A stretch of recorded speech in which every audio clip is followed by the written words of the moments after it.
Good evening, ladies and gentlemen. Welcome into Roy Sewell Gymnasium for the start of district play here at White County High School. We're excited to have you tonight, joined here by my broadcast partner, Lane Ward. Lane, how are you tonight? Mr. D, I'm excited about some basketball, especially this rivalry game between Cookeville and White County. We know there are probably a lot of people watching in and eager to get this game started. We're glad that you're with us. And this always promises to be a good game, hard fought on both the boys and girls sides, and very important, starting off district play this year with this rivalry game. Cookeville starting off district play, but to have this early district match, it's exciting. Yeah, we'll get into records and scores here in just a few minutes, but you can kind of throw that out the window when these two teams match up. Little different atmosphere tonight. The crowd's going to be down, of course, still dealing with the COVID issue, and so we're limited capacity tonight based on the governor's order and TSSAA regulations, but a good crew on hand tonight, and good crowd here. I think probably capacity as far as the allotment of tickets that were out there, and excited to see some good district basketball action here tonight. So the Lady Cavs will come in tonight with a record of 11-6. They are coming in off a win over Mount Juliet. As a big win over Mount Juliet, 73-35. They've had some common opponents, and we'll get to that a little bit later on. The Warriorettes come into this contest with a record of 14-3. They're 1-0 in the district. They're coming off their first district play victory against Warren County, a big win, 83-47. That was on Tuesday night.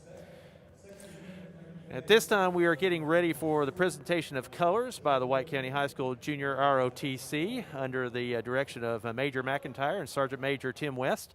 And they present the nation's colors here, and we will hear the rendition of the national anthem in just a moment. This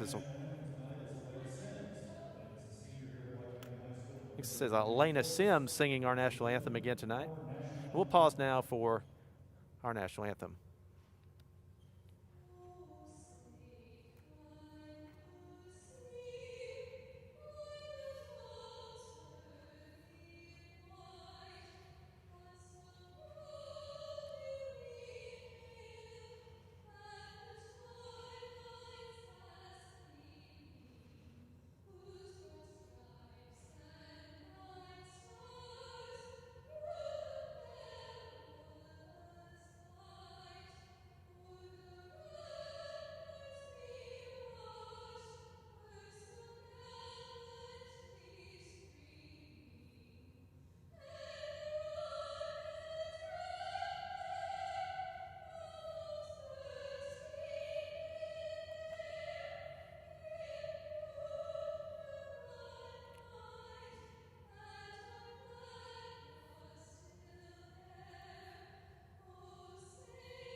Great rendition there, Kurt. I'm sure everyone at home enjoyed that. And let's talk just a little bit about this rivalry. We were talking the other day, when we looked at the schedule and saw this was coming up tonight, how we literally have seen in this matchup in recent years a 40-point loss at one place and a 40-point win at the other. For a given team, we've seen them lose by 40 at home and win by 40 on the road. Yeah. So there aren't really any rules that apply to this contest about, how well a team has played up until this point, or the rules usually don't apply. It's wide open. Right, absolutely. And, there's over the years, there's not been a lot of love lost between these two programs, but they certainly respect each other quite a bit, and they know when they face each other they're in for a tough night, whether it's on the hardwood or the tennis court or the football field, wherever it may be, and even in the classroom. So there's always competition there, but it's good clean competition. We have a lot of respect for Cookeville, and I know they have it for the Warriors as well. So Kurt, we're looking forward to tipping this one off, and we'll have you starting lineups here in just a minute. But what do you expect tonight, Kurt? I know when you look at the record that Cookeville has, 11-6. But if you study it a little bit, you see that they've had a pretty demanding schedule and played some really good opponents and look like they're coming into this game pretty hot right now. Yeah, they do, Lane. I think as I look down through their schedule, some of the wins that they've had, they beat a good York Institute team that the Warriorettes fell to in the Sonic Shootout, and beat them pretty handily. So sometimes of course, like I said, in basketball, you can have those nights where you're just not on, and you'll get some of those lopsided victories. So it's hard to really look at the transitive property there. But nevertheless, they did defeat York, who gave the Warriorettes one of their losses, and then of course York came back and defeated them later on. So we'll see if that means anything tonight as the Warriorettes and the Lady Cavs get ready to tip it off. And Kurt, for starting lineups first for the visiting Lady Cavs, Jamie Gillis squad. Number 4, Olivia Shipman. Number 30, Catherine Graves. Number 1, Emma Webb. 25, Cassie Gallagher. Number 12, Jordan Gillis. And for the Warriorettes tonight, they will start Morgan Quick, number 3. Number 4, Gracie Dodgen. 15, Addison Frazier. 25, Elena Stiles. And 33, Mia Murray. And we're ready to go here tonight in Sparta.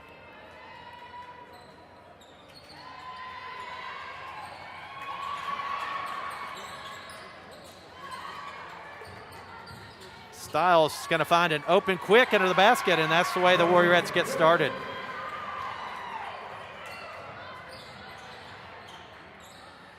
So the Warriorettes control a kind of a sloppy tip and to get the first points of the game. And Murray's got lots of pressure underneath, and it's going to pay off. Kurt, tonight too, when you look at the Lady Cavs lineup, we're looking at a lone senior. That's number 4, Olivia Shipman. We're looking at 2 juniors and 2 sophomores, so it's a young Lady Cav team tonight. And they're playing a varsity team in the Warriorettes. They're starting 4 seniors and a junior. Stiles, the only junior on the floor. Lane, you asked me what you expected to see tonight, and I think we're already seeing it. I was about to say a really aggressive defense on behalf of the Warriorettes. It's what we've seen all season long, already forcing a turnover. And we'll see if that continues the rest of the night. And Kurt, from what little I know about the Lady Cavs, I do hear that a player to watch for them is number 30. I think they call her KK Graves. I think that's her nickname if I remember correctly. But she's a post-top player, and could give us some matchup problems there. But if you'll notice, as you look at home, you'll notice some full court pressure. By the Warriorettes tonight, a 2-2-1. And there's a steal. Pressure defense. There's a nice steal. Good feed. Gracie. Okay. And there's going to be a foul. Yeah, that 2-2-1 pressure you were describing, Lane, turns into a turnover. Stiles is going to get it to Dodgen. Dodgen gets fouled on the play. She'll go to the line shooting 2. So, Coach Dodgen, I'm sure he's done his homework. These teams and these girls are familiar with each other, but he might see something that he wants to attack early there, especially given that this, we're looking at 1 senior on this Lady Cav team. Dodgen's first shot is off the mark. Second is up and good. And it scores 3-0 Warriorettes. Still that 2-2-1 defensive pressure. Nice pressure, a little trap in the corner. Lady Cavs reverse it. And the layup is just off front iron. There's going to be another foul underneath.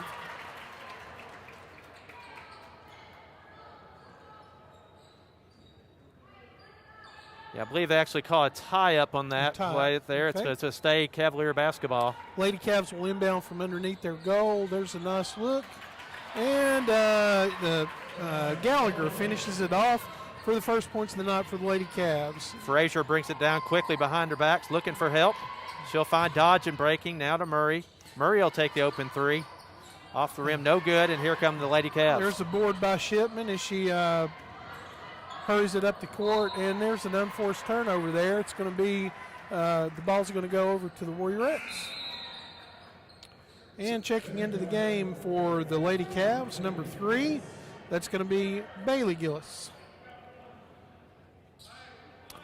And what we're seeing here defensively from the Lady Cavs is basically just a man look. They're matching up man-to-man against the Warriorettes. Ball almost gets away from Stiles there. She gathers it up. She finds Murray inside. Nice entry pass. Off nice front of the rim. Move. And that's Graves ripping the rebound down. And here she comes coast to coast, pulls up about 10 feet. There's a nice block. Was that Frazier with the block? That was Stiles got the block there, but Frazier gathered it up back to Murray. She'll take a 3 again. That's off the mark, and Graves has got it. And the Lady Cavs rush it up the court, and it looks like the Warriorettes have settled back into man-to-man defense. Stiles with another big block there.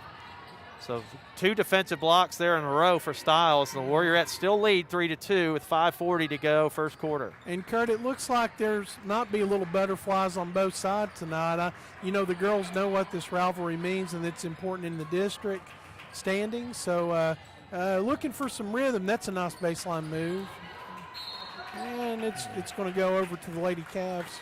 Yeah, Stiles defended well there on the baseline. She couldn't corral the rebound. It's out of bounds to Cookeville. And the Lady Cavs have settled back into a man-to-man defense. They pick pressure up at the center court stripe and apply pressure to the ball. And a little bit of a trap there leads to a turnover.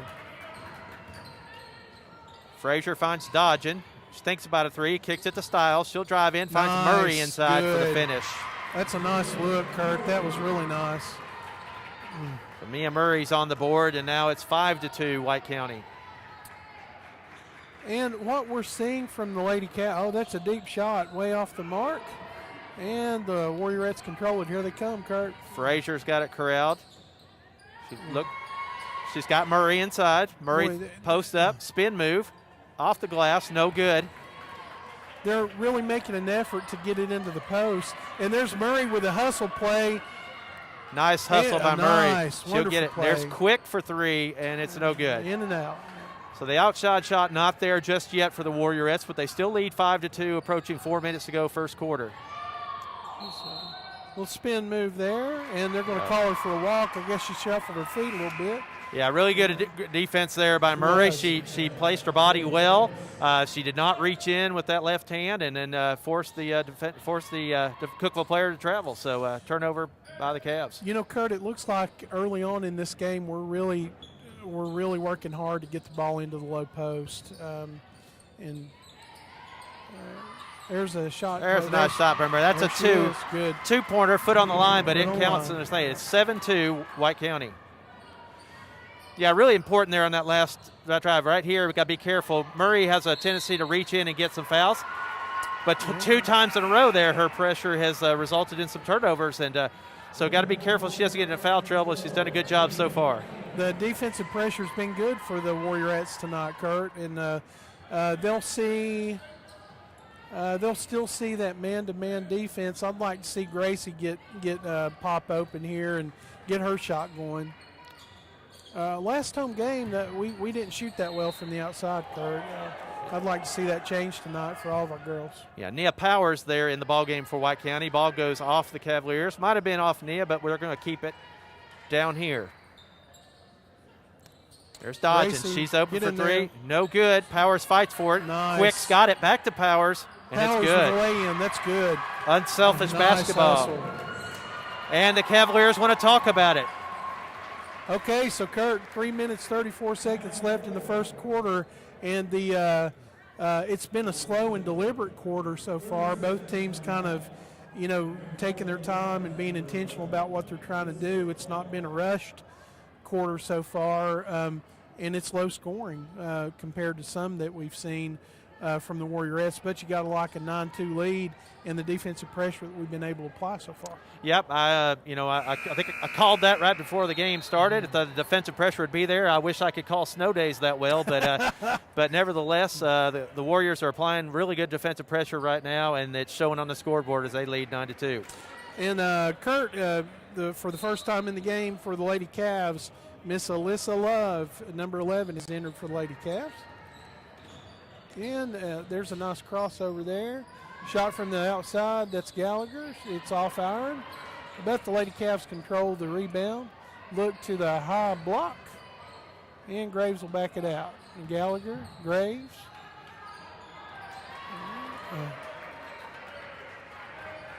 Good defensive pressure. And Kurt, I'm still trying to figure out, the scheme that the Lady Cavs have on offense. We've seen some teams that really space us. I'm not seeing that quite as much from the Lady Cavs, but what I'm seeing is there's a nice block. Here come the Warriorettes. Yeah, really nice defensive stop there by Quick.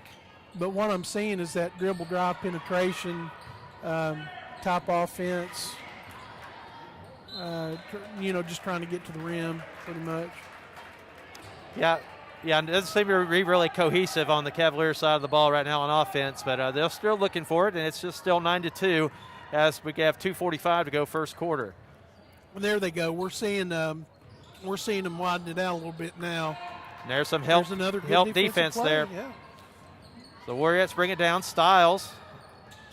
My unofficial turnover count, Kurt, that's 5, 6. 6 already early in this game. Yeah, Styles misses a shot. She fights for her own rebound. She'll get it, and it'll stay down here, White County basketball. In White County, the Warriorettes will inbound from underneath their basket. Warriorettes are stacked at the line. There's a nice look by Gracie, and Gracie will go to the line, Kurt. Yeah, she's still looking for that touch tonight. She's not got it going quite yet, but I'm sure it'll fall. She'll go to the line. Gracie's got 1 point tonight from the free throw line. She also has 1 personal foul. That foul's on number 11, Love. That's her first, team second. First shot's good.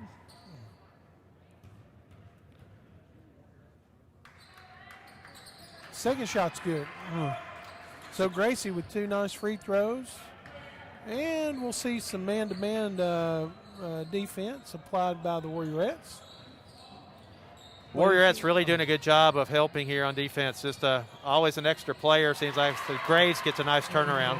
That is nice. She just kind of backed her down and a little turnaround 10-footer. There's a nice entry pass. Oh, we got to hang on to that. Yep. And the turnover comes back to the Lady Cavs. And there's Styles again for her 3rd block, and she'll outloud it. And here's Gracie. And she finishes. Nice look, nice finish. That's the 3rd big block this quarter for Styles, and she finds an outlet to Dodgen, who knocks it down, and it's 13-4. White County leads. Styles is really making a difference. Oh, that's a nice move. That's number 25 Gallagher there. Basket is good. Basket's good. She'll go to the line for a single shot.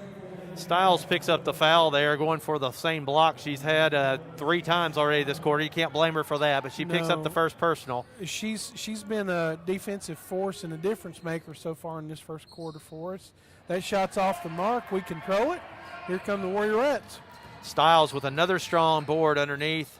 She thinks about a long 3. She'll think wiser of it and give it to Frazier.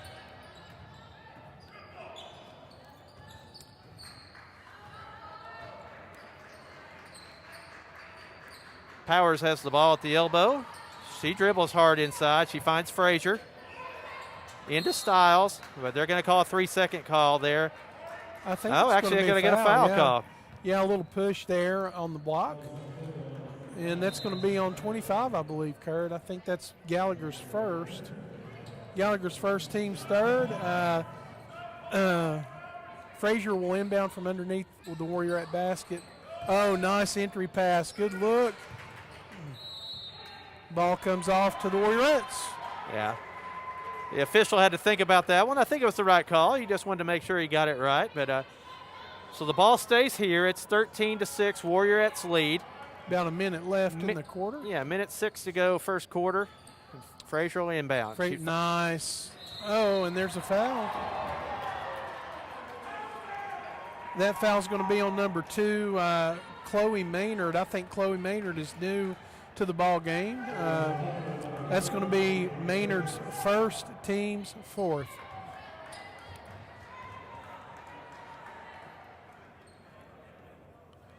Powers. First shot's good.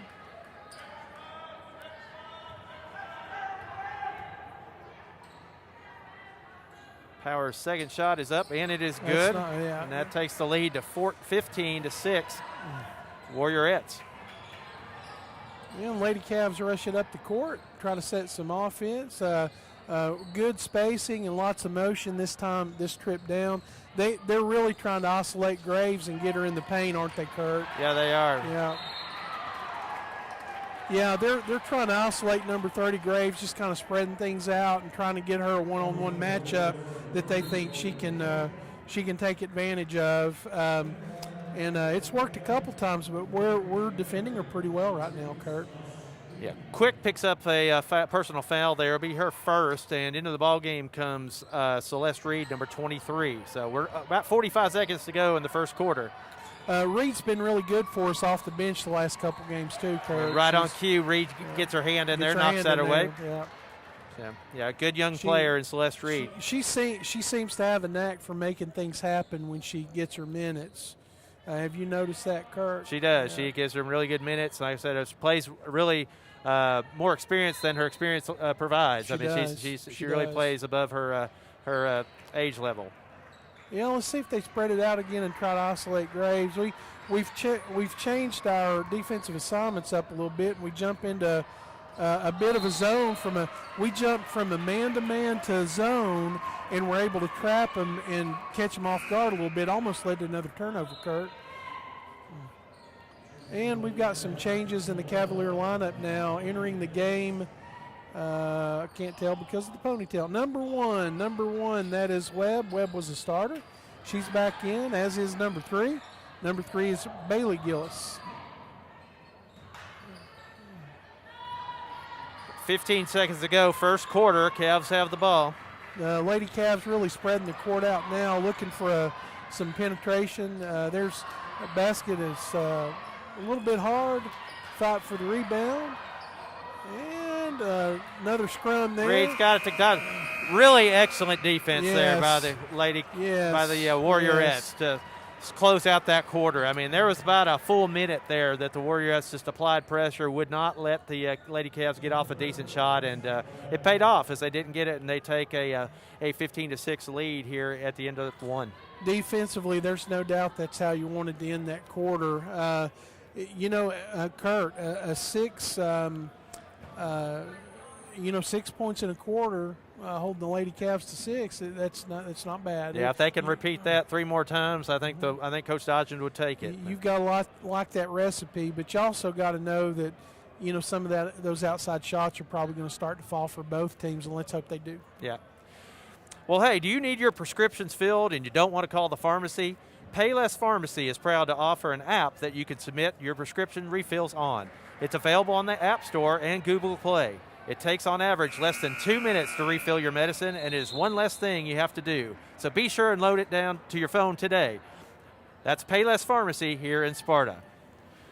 Payless Pharmacy. Great sponsors of Warrior Basketball and White County Schools. We appreciate having them on board. Absolutely friends to the school system, no doubt. Well, hey, we're glad you're joining us tonight. Tonight's broadcast is available on Warrior Media YouTube and on Ben Lomond Channel 6. Thanks to Ben Lomond for their continued support and Warrior Media for making these home games happen. We know a lot of folks can't be here due to COVID, and so we're glad you're joining us tonight on the computer or on TV. Shot off the mark, a little bit hard off back iron. Warriorettes control, nice. That's got to be something there. The Warriorettes can't hit, and so we'll go the other way.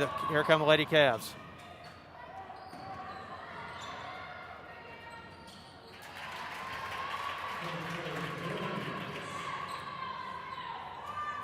Lady Graves is able to hit that shot, and they cut it now to 15-8.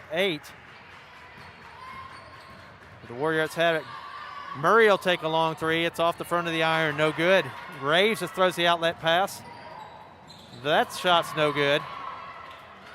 And Reed gets the rebound. She kicks it to Quick. Quick finds Celeste. She can't make it fall, and Graves has it again.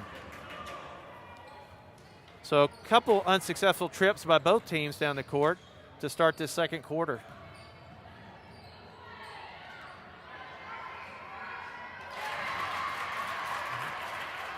Gallagher hits a three.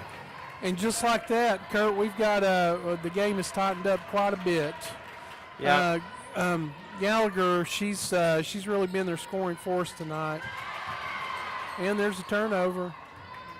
Yeah, Quick was unable to corral it underneath. The Lady Cavs have it, and they've got a 4-point deficit here they're trying to cut into as Graves takes a long three, and that's no good.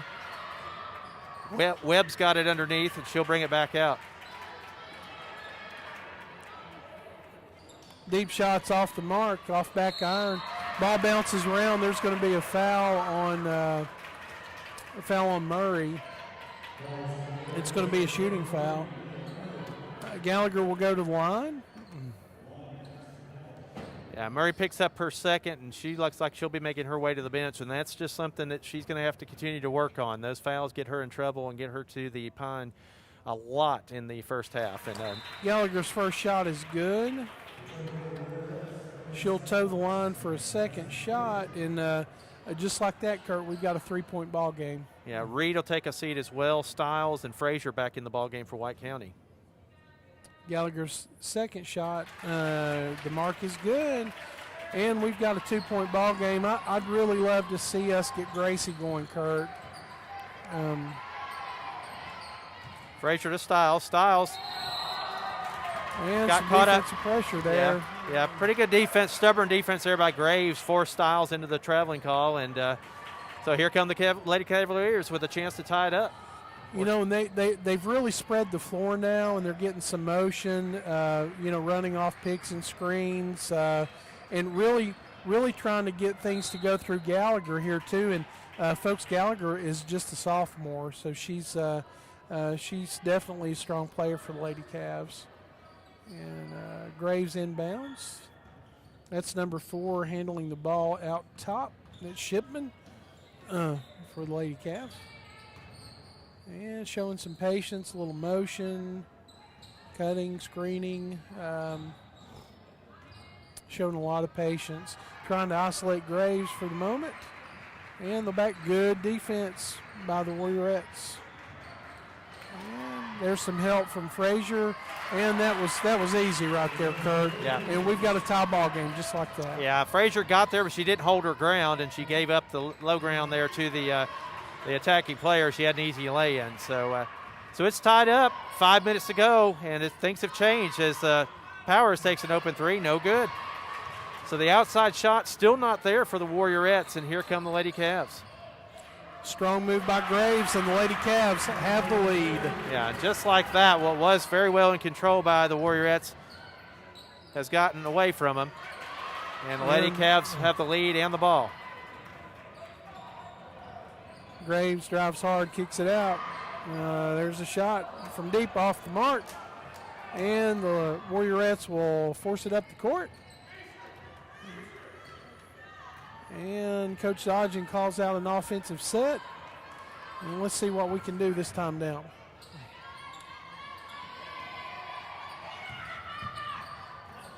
And there's a turnover. Yeah, Dodgen loses it.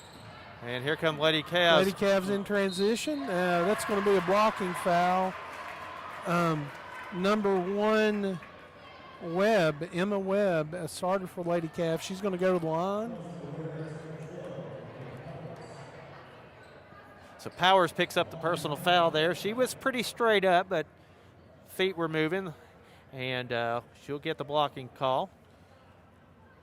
The Lady Cavs have turned it up a notch, Kurt. They're really executing well right now, hitting some open shots, getting to the line, doing some things right now for sure. That first shot is good. That's Webb with the basket. Yeah, momentum definitely switched here as we've started the second quarter. And that second shot's off the mark, back iron. Here comes Frazier. Let's see what the Warriorettes can do this time down. Yeah, the Warriorettes need a bucket here. They've had dry spell. Quite a scoring drought. The Lady Cavs are really playing some intense D. Just not a lot of. There's a nice shot. There it is. quick knocks down the three, and that's the first three of the ball game for White County. And Kurt, she was not open. There wasn't a lot of space there. No, so it was a good shot that was contested, and she knocked it down. Yeah, it's a great basket. Quick shot, pun intended, and she got it off well. And there's a nice open look to the Cavs. Nice execution. They're executing really well right now, Kurt. So it's 20-18. Lady Cavs lead. Frazier with the basketball. And that's going to be reached there. And that foul's going to be on number 4, Shipman. Lady Cavs will inbound from underneath their own basket. Shipman's first. That's going to be team's 5th. Lady Cavs really rotating a lot of players in and out of this ball game, keeping those legs fresh. And I think I've seen at least eight girls come in and out there. Long three-pointer by Dodgen, and it's no good. And there's a double dribble there. An unforced turnover by the Lady Cavs, and let's see if we can take advantage of that break, Kurt.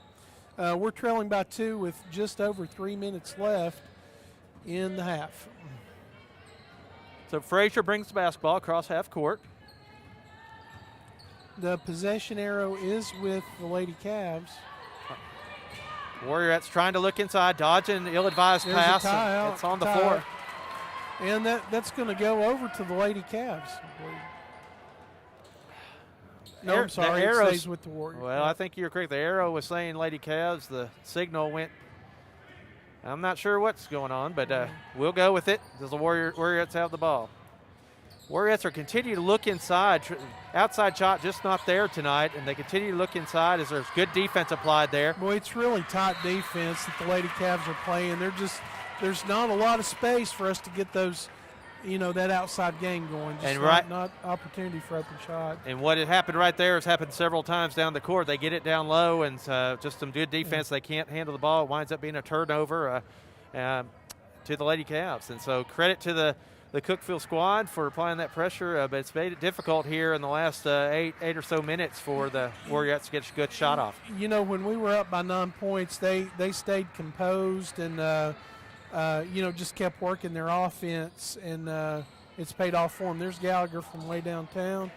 It's a little bit too strong, and here come the Warriorettes, Kurt.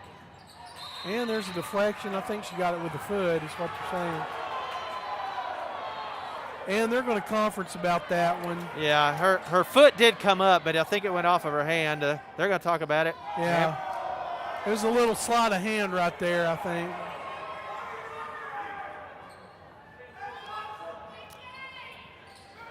So might have been off the hand, but nevertheless, her foot was up, and they're going to call it that way. So Warriorettes still having trouble getting the ball in. They barely do to Stiles.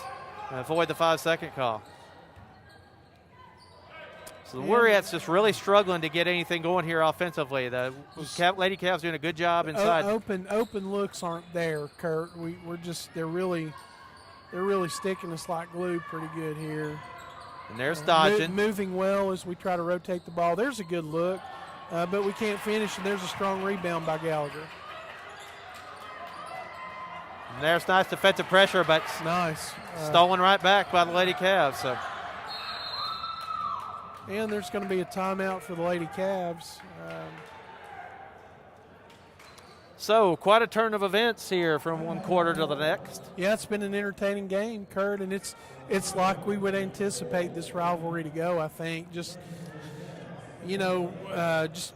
very hotly contested, lots of good defense on both sides, actually. And we're in the middle of a little scoring spurt here by the Lady Cavs, but they've been executing really well over the last 6 minutes. Absolutely. Hey, I want to tell everyone that, as we mentioned earlier, tonight's broadcast is available on Warrior Media, YouTube, and on Ben Lomond Channel 6. And Ben Lomond is our partner they partner with our students here to provide industry standard equipment and training to our students here at White County High School. Our student workers tonight with Warrior Media are senior Jordan Casey, junior Jonathan Cranford, senior John Lane, and senior Ashlyn Hanna. So thanks to all those folks. Thanks to those students for giving up some of their time on a Friday night. And thanks to Ben Lomond for making it happen. So, Kurt, this is a critical minute 21 seconds, I think.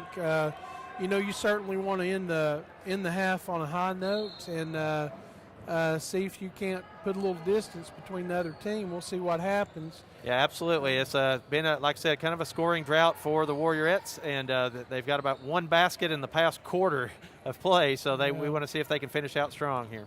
And we haven't been getting to the line either. Lady Cavs showing lots of patience, just trying to be deliberate. They've really spread things out, and that's what they want to do. They want to spread things out and get an isolated one-on-one matchup that they think they have the advantage in, and they've been able to do that a couple times. Yeah, they did that and picked up. It looked like Stiles had almost picked up her fifth block of the game, but they're going to get the foul on Powers as Graves hits the first of two. That's Graves at the line, and her first shot is good. Gallagher and Graves are there. That's their offense.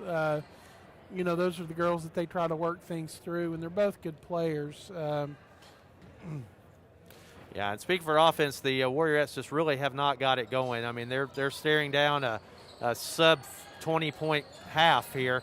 If they don't make things happen here in the last 52 seconds, it's Frazier will take a running jumper, no good.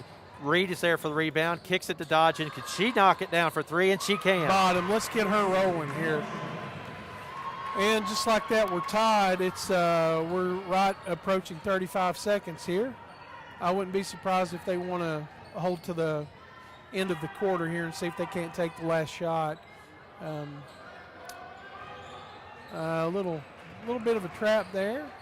Wide open shot there. If Gallagher passes it up, it would have been an NBA three-pointer. But and that's what they're doing, Kurt. They're just spreading, looking for an isolation, a matchup that they think they can take advantage of. We're under 10 seconds. And there's a cut to the basket. Looks like an extra step there too, Kurt. 3.3 seconds left, and it's going to go over to the Warriorettes. Yeah, so the Lady Cavs will apply pressure here. 3.3 to go. We'll see if the Warriorettes can get a shot off. Reed will throw it down to a streaking Dodgen. Dodgen one dribble. Shots up. Off the rim. No good. Well, hey, that was pretty good execution just to even get a good look, Kurt. Yeah, and we were able to right there. Farm Bureau is proud to be your hometown insurance agency with more than 75 years of combined experience.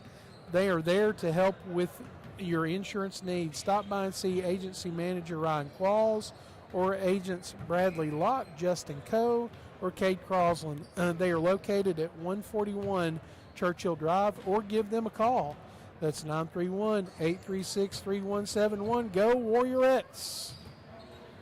All right. We appreciate Farm Bureau with their support of Warrior Athletics as well. So here we are, Lane, 21-21, different tale of two quarters there. Yes, sir, it was. And I guess to some degree that's to be expected. Looking at it from the lens of the Lady Cavs, they found themselves about 9 or 10 minutes into this ball game, Kurt. They figured it out, and they were able to execute the last 6 or 7 minutes at a level that they weren't able to early on in the game. Had a nice little 11 or 12 point run, and here we are, 21-21. I've got to tell you, it's a typical Lady Cav Warriorette matchup, I think, so far. Absolutely. As we said before the telecast, it's you throw the records out the window. It's just these teams will go at it and play each other hard every night on the court. So we're looking at leading scorers right now, and there's not a lot of them as we're knotted at 21 here at halftime. Dodgen led the Warriorettes with 8 points, Morgan Quick with 5, Nia Powers with 4, and Mia Murray with 4. As far as fouls are concerned, Quick has 1, Dodgen has 1, Nia Powers with 2 personal fouls, Elena Stiles picked up 1 personal foul, and Mia Murray has 2.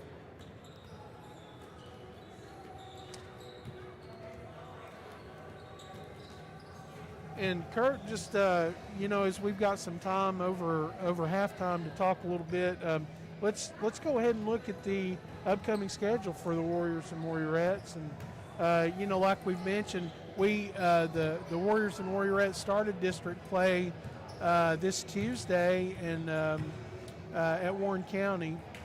Yeah.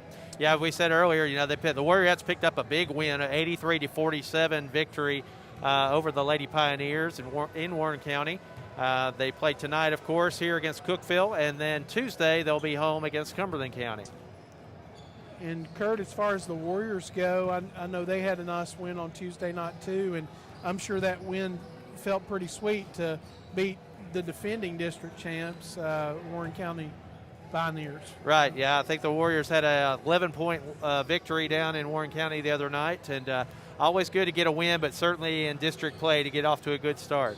It is. So, yeah, the Warriorettes will play on Tuesday against Cumberland County here at home.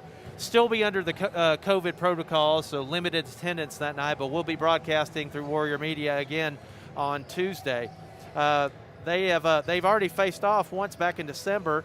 December 1st, that was a 47-42 victory for White County. So Cumberland County always seems to have tough girls teams here as of late, and I would expect a good ball game again on Tuesday night.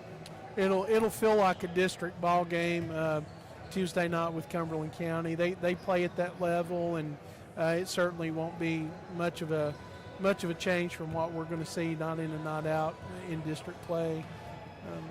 So when we look at girls basketball standings right now, it's in Class AAA basketball. Coach T has White County Warriorettes at 14-3 and third place in AAA in the state of Tennessee. Yeah. So that's pretty impressive. But you don't go too far down the list to number 12 to find the Lady Cavs of Cookeville. Yeah, and what's impressive about the Lady Cavs, we've already talked, is that they appear to be a pretty young team, and we have noticed as as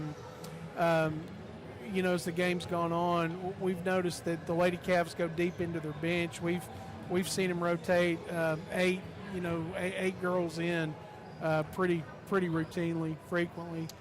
And yeah, we talked about that early on in both the boys and the girls seasons for White County.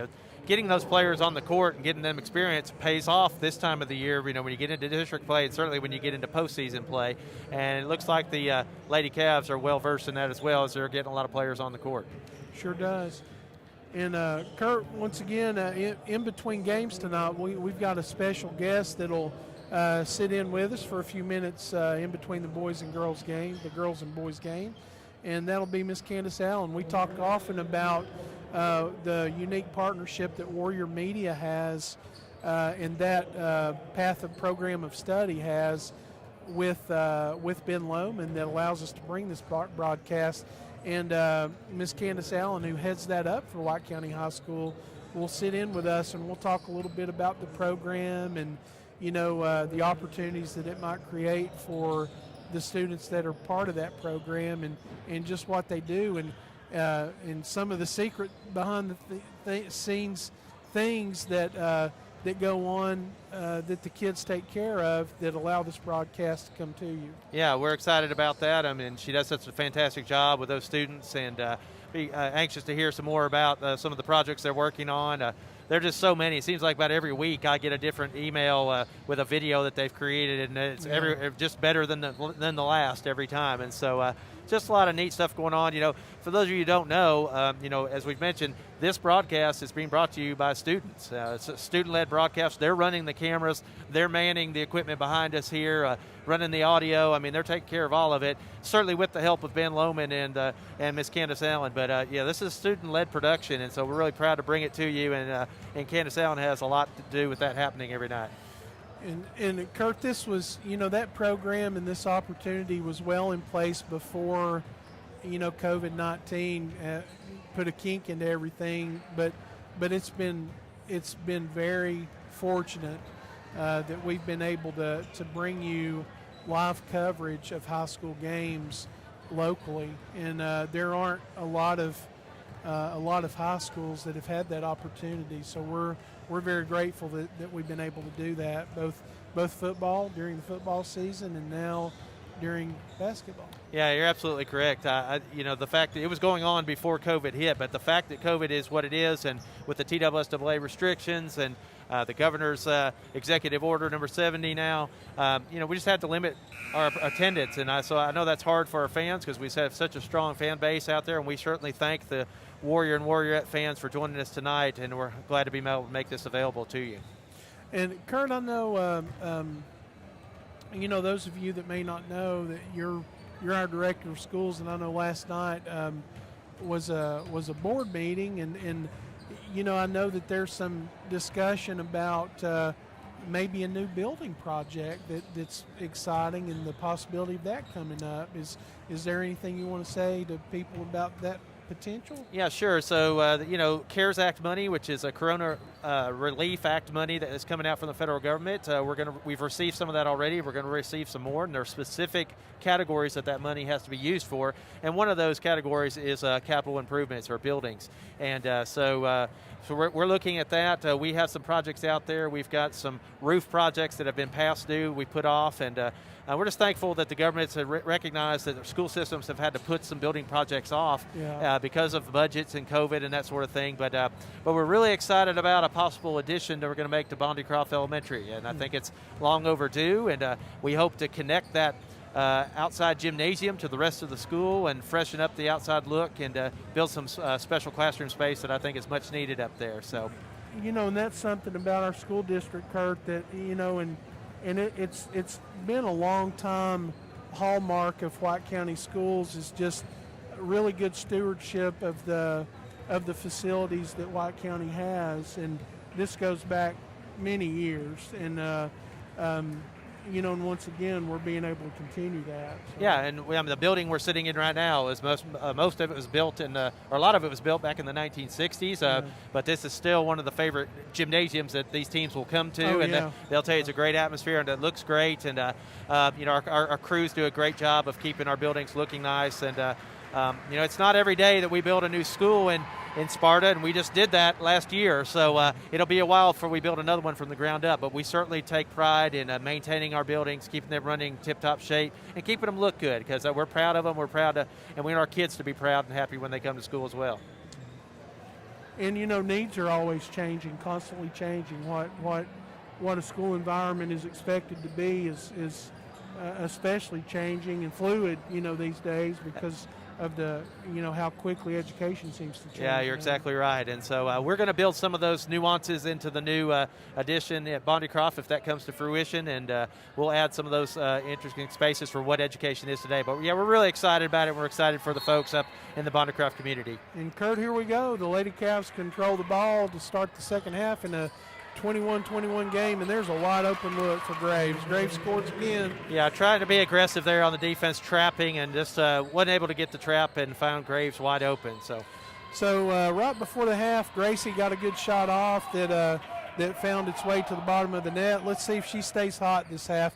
We're going to need her to help us out if we're going to win this game. So let's hope that she gets hot. Frazier drives in hard, nice off the glass, no Frazier. Good.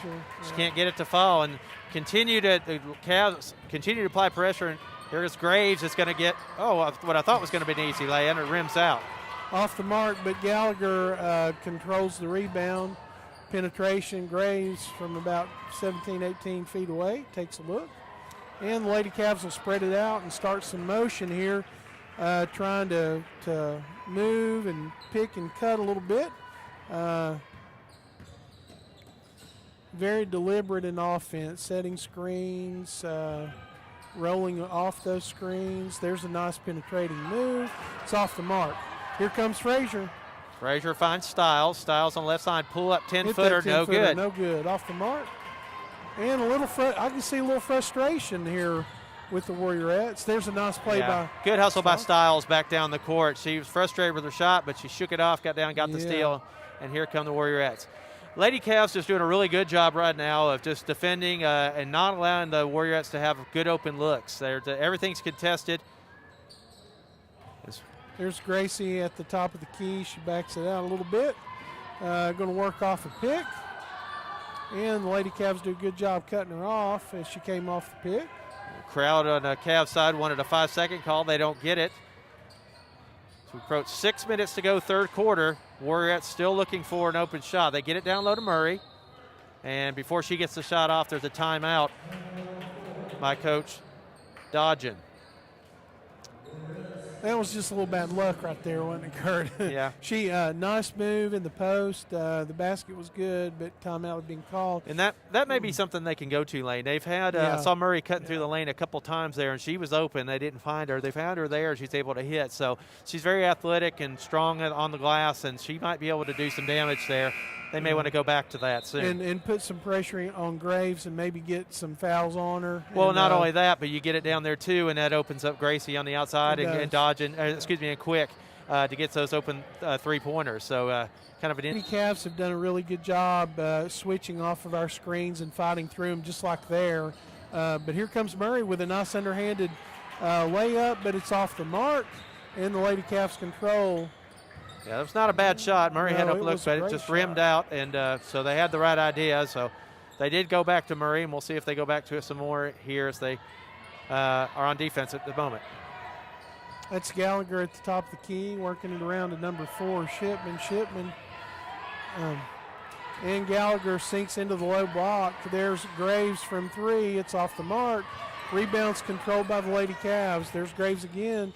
She passes that shot up, works it around back out top, and the Warriorettes finally drag it away, and here they come. Quick's got it. Thinks about a 3, passes it to Frazier. Frazier sets the offense. Here comes Murray. Murray with a nice move in the paint. Yep, nice good move. Boy, that was a nice basket, nice finish. Strong move. With the contact, basket's good. Murray's going to go to the line. Foul was on number 1. That's Emma Webb. That's going to be Webb's first, team's first of the half. So Murray hits good. 3 the hard way, and just like that, the Warriorettes take the lead, 24-23. Well, that's 2 predictions in a row I've gotten, Mr. Ward. So yes, sir. You and I might need to buy a lottery ticket or something, but last I heard, the jackpot was way on up there. Yeah. I don't gamble, but if I did, tonight might be the night. Yeah. I've picked 2 in a row. There's nice pass to Graves inside. Shots off the mark, and that's a good hustle play. Yeah. And good sportsmanship. It caromed off of Graves' head, and nice little Styles gave her a little gesture there. Sorry about that, Pat, there. Yeah. And yeah. Good sportsmanship. And here come the Warriorettes. Let's see if we can stretch this out a little bit. You know Gracie's looking for a shot. There's a nice entry pass.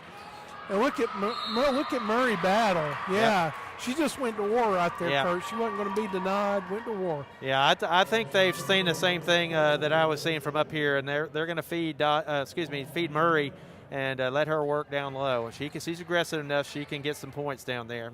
Her first shot is good. That foul was on number 4, Shipman. That was her team second. Second shot is good. We've got a 3-point lead in favor of the Warriorettes, Kurt. Yeah, Murray's got 9 points now. She's got 5 in the quarter, and looks like they'll be going to that well more and more often. Styles. There's Gallagher. Nice, strong move by Gallagher. Yeah, Styles was there looking for the block. She couldn't get it that time, and nice shot by the Lady Cavs. And Kurt, she just came off a pick and, had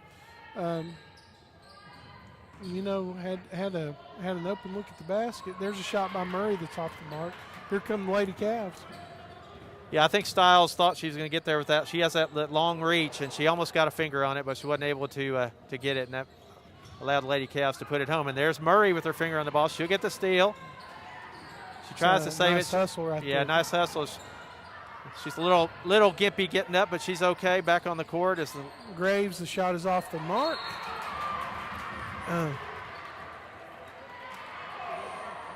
And they're going to call that foul on Gracie, Kurt. Yeah, they're going to call that foul on Gracie. Yeah, I don't know about that one. That player is that's a hard one. She's not really playing the ball. She's just bent over low, backing out. But nevertheless, it's going to be a foul on Dodgen. Got her body into her a little bit. Warriorettes are able to inbound it from underneath their basket. That's going to be Shipman working the ball out top for the Lady Cavs. Penetrates, kicks it out. That's Gallagher. Got to watch Gallagher. Nice strong move. Nice strong move across the lane as she picks up the foul. She's got a strong move as she comes across the lane like that, and just a real soft touch around the basket. She's a good player. She'll go to the line. 2 shots. First shot for Gallagher is good. She is the leading scorer for the Lady Cavs. I think I've missed a basket of hers, but I'm showing 2, 4, 6, 8, 9, at least 12 points for Kurt. I think I missed a basket, maybe 2 for her. There's Powers inside. Nice, There's move. what we're looking for. Nice strong move. Nothing wrong with that as Powers knocks down her 6th point of the game. Deep shot, and the mark is good. That was Bailey Gillis. Bailey Gillis with the 3-pointer. Quick tries to answer, but it's no good. Here come the Lady Cavs. And there's going to be a foul on the Warriorettes, drawing that foul. That's going to be Addison Frazier. I believe that's her first. Drawing that foul is number 12, Jordan Gillis. And, of course, Mama is the coach over there for the Lady Cavs. Got 2 sisters on the floor right now. And that's a little bit hard for Bailey. Bailey's first shot off the mark. So no one in foul trouble right now for the Warriorettes. They have 3 players with 2 fouls apiece. Second one is good. As the Warriorettes trail 28-30 with 2:30 to go in the 3rd quarter. And Warriorettes trying to run some offense. They continue trying to work the ball inside. The outside shot just has not been there tonight. There's Gracie trying to find a look, but put inside. There's a scramble for the ball. I think it's going to be going to remain with the Warriorettes.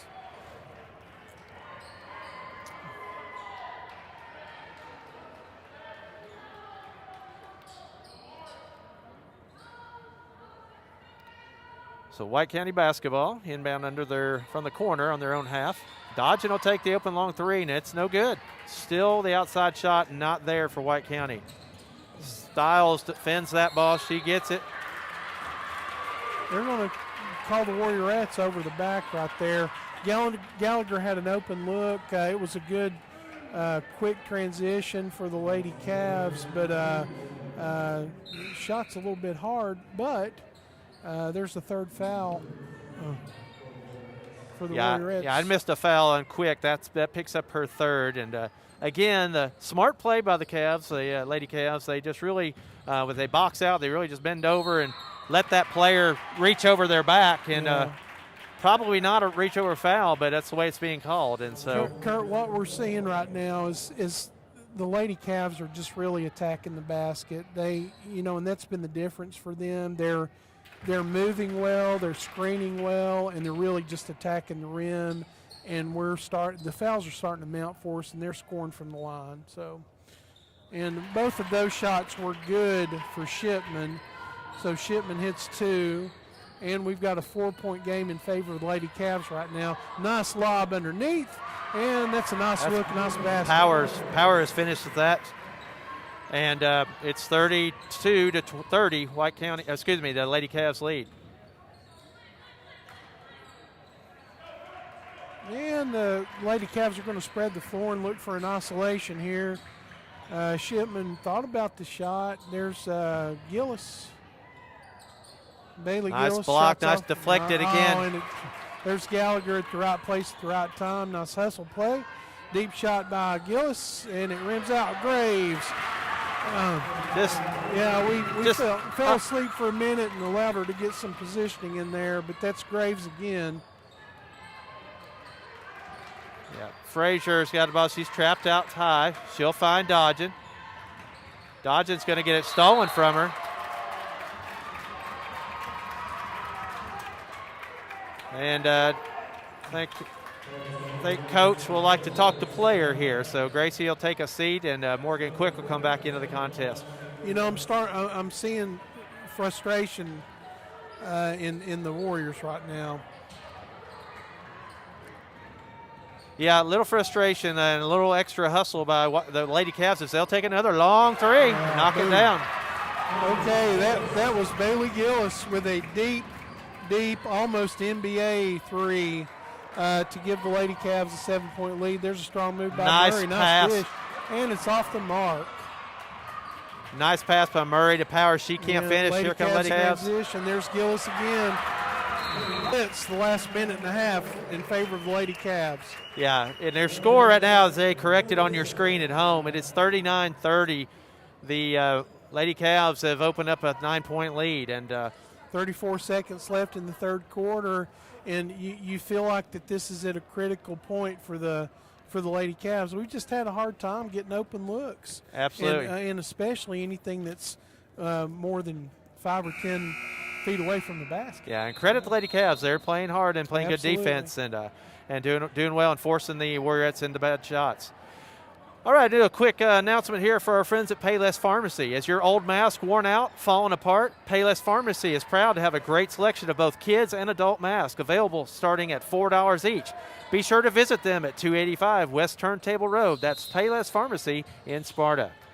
Kurt, speaking of masks, do you like the mask I'm wearing tonight? I do, in tribute of your long fan and hero, Eddie Van Halen. Yes, sir.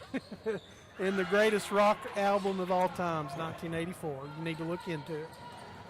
Here come the Lady Cavs. They pick up steal. 15 seconds to go in the third quarter. They're looking for the final shot. They're really spreading it out. The Lady Cavs are playing with lots of confidence right now, Kurt. Just lots in. Gillis pulls up, takes bottoms. Boy, she's hot. Yeah, I think confidence is the word. They really turned up the intensity, and they're feeling good right now. Kurt, the difference in that quarter was Bailey Gillis. Bailey hit 2 3-pointers. She went to the free throw line, hit one of those 2, and then she had 2 baskets. So we're talking 11 points in a single quarter for Bailey Gillis. And I want you to know that Miss Bailey Gillis is, let's see here, Bailey's a junior, so we get to see Bailey another year. And, and she was not a starter. She's kind of in that 6-man type role for the Lady Cavs, and she's been really productive off the bench. So, Kurt, how do the Lady Cavs or the Warriorettes pull this one out? Well, the outside shot has just not been there tonight for White County, and so they're going to have to continue to look in. But I think they can take their time. They don't have to force it. They can take their time and get good shots. They've had some good looks here recently, and they just weren't able to make it fall in the hole. So I think if they relax, they can work that ball inside, and if the free throw line can be their friend as well. We'll just see. But they're going to have an answer there certainly for Gillis, and they're going to have to watch that open, get on the defensive boards and keep it away from Graves. Yeah, and Gallagher was a little quiet that quarter too, but she's certainly a scorer as well. So there's a deep shot by the Warriorettes. And it's going to fall for Quick. That's what we needed. Yeah, and that's a good start. So Quick has 8 points, and Warriorettes cut into the lead just a little bit as it's 41-33. There's Gallagher. Gallagher tries to penetrate, backs it out. That's Shipman with the ball. Shipman works it around to the top of the key. And she's looking to penetrate. There's Graves. Graves kicks it out to Bailey Gillis.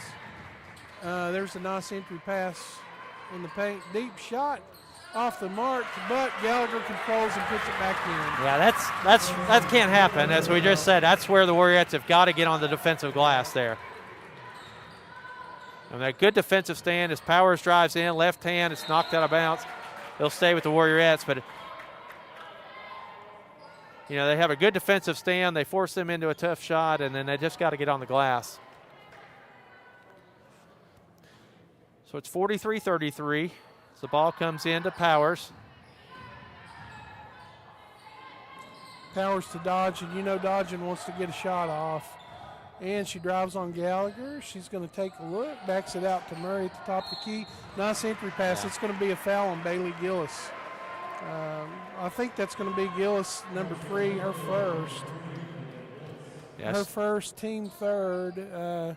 No Lady Cav is in foul trouble right now. I think, but that's where the Warriorettes still need to keep going to the well there. If they're not going to get easy shots, they're going to get fouls collected on the Lady Cavs. Warriorettes, nice inbound play. That's a good look, and there's a foul. And there's another one right on cue. So, so there they are at team foul number 4. So we keep that going, as we said. Work it inside, get to the free throw line. That's the way you make up for bad shooting nights from the outside.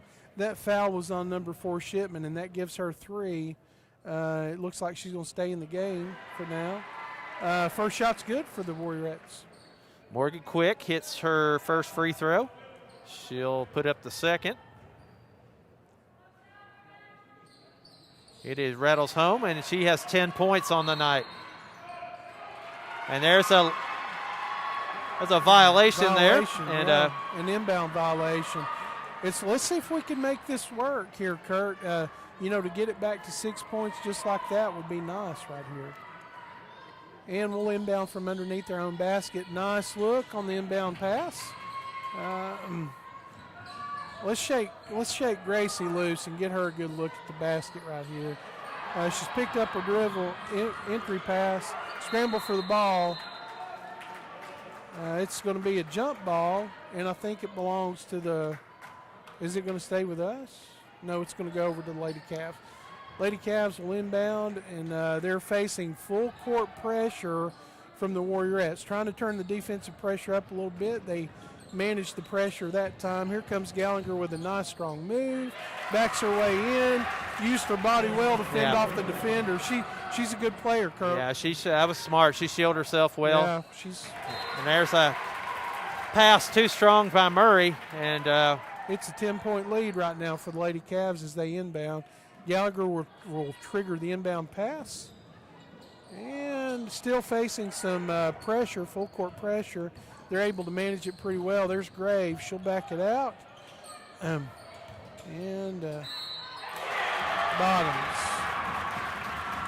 That's Jordan Gillis, not to be outdone by her sister.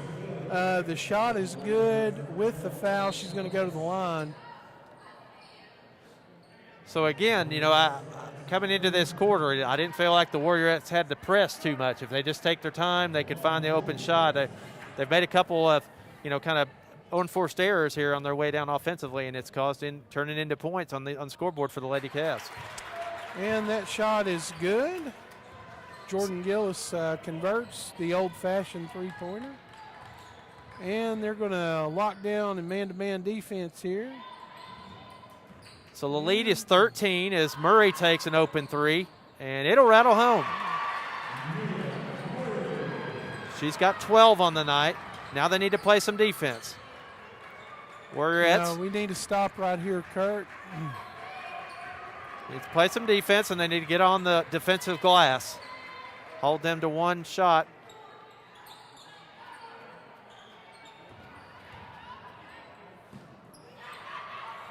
And there it is. Just not able to put both of them together. The defense is good and the rebounding's not there, or vice versa. So Styles finds dodging. Lady Cavs just really have picked up the intensity since midway through that second quarter. Kurt, too, tonight we can count on one hand probably the number of shots Gracie's gotten off. I don't know. And there's a turnover by the Warriorettes. Yeah, a 5-second violation called there on Frazier, and Coach Dodgen's going to want to talk about that. So. Speaking of talking, Lane, you want to talk about Farm Bureau a little bit? Let's talk about Farm Bureau. Farm Bureau Insurance has been building a reputation of trust for over 80 years, ready to help you protect the things that are most important to you. See Ron Qualls, Bradley Locke, Justin Coe, Cade Crosland at Farm Bureau, 141 Churchill Drive. From the ball court to the fence post, Farm Bureau has been covering the Upper Cumberland since 1948, Kurt. Go Warriorettes. We appreciate Farm Bureau's support again, and Payless Pharmacy and all the great sponsors of Warrior and Warriorette Athletics. Farm Bureau, another generous sponsor and partner of White County Schools, no doubt. All right, Kurt, 5 minutes. 5 minutes, and we're 12 points down. Here we go. Let's go, Warriorettes. Turn it up. This is certainly doable for the Warriorettes. They've got, they can get right back in this, and it just takes a couple shots to do so. But they're going to have to play defense, and they're going to have to get on the defensive glass. They're just giving the Lady Cavs too many easy putback baskets, and they can't claw their way back in it by doing that. And, I've been really impressed with how patient the Lady Cavs have been tonight. They've had a plan and just worked that plan and been patient. There's a foul on Murray. I think it's going to be her fourth, maybe? Kurt, fourth. We'll check that stat for you. I have it as her third, but we'll see what the officials say. Yeah, I'd say you're right. It is their fourth. It is her fourth. So Murray picks up her fourth. That's the team eighth. That's Shipman at the line, and she hits the first of two. Here's her second shot. Second shot hits the mark. So she's good from the line for both of them. And we've got a 14-point gap here.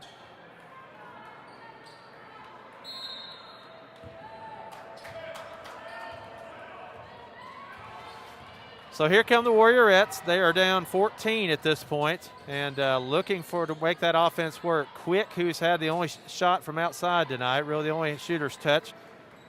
4.5 minutes, Kurt. 14-point deficit. Gracie gets one off. It's no good. It's going to rim out. And there's no help on the rebound, and here come the Lady Cavs. Quickly down the court. The Lady Cavs, they've done a good job getting it down the court quickly tonight. Consistently. They've been able to do that consistently. And they've done a good job looking for matchups and oscillations, just like that one right there. And they've been really methodical and boy, they're really getting to the line too, Kurt, and making it count. Yeah, they have. Frazier's going to pick up her second, team ninth. And that shot's off the mark. That was Shipman at the line. So if the Warriorettes are going to make a move, now's the time to do it. 4 minutes to go. They get it inside of Styles. Nice entry pass, good strong move. That foul's going to be on Gallagher too, Kurt. And like we said, getting the ball inside. If you don't get the easy two, you get fouls, and you can go to the line, and that's the way to claw back in it, get points without the clock moving. And I think, that's only Gallagher's second foul. She's been very efficient tonight.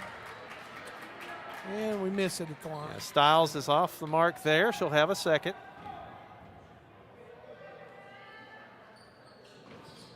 Second one rolls around and finally drops. And we've got a 52-39 score in favor of the visiting Lady Cavs. And there's some full court pressure by the Warriorettes. The Lady Cavs are going to be able to manage at that time down the court. And they're going to just spread it out, look for an oscillation here as they cut and move and show some motion, looking for somewhere to penetrate and drive. Just really, with this lead, they can afford to take their time. And there's a little foul with the body on Frazier, Kurt. Yeah, Frazier's a little frustrated with that one, but she's got a little push with the body there. She's not talking to the official about it, but he's explaining how that was a violation. So Frazier picks up her third, and that's the team 10th foul.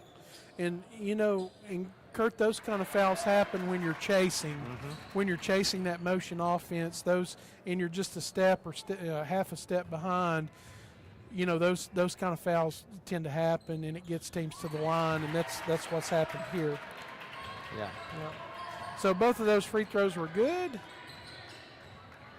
And that was Shipman again at the line.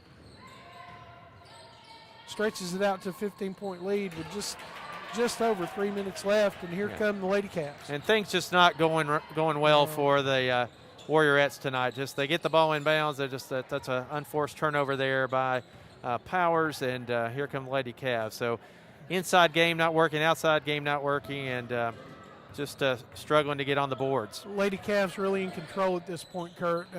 Able to take their time. Deep shot from Gallagher. It's off the mark. Frazier rips it down, and here come the Warriorettes.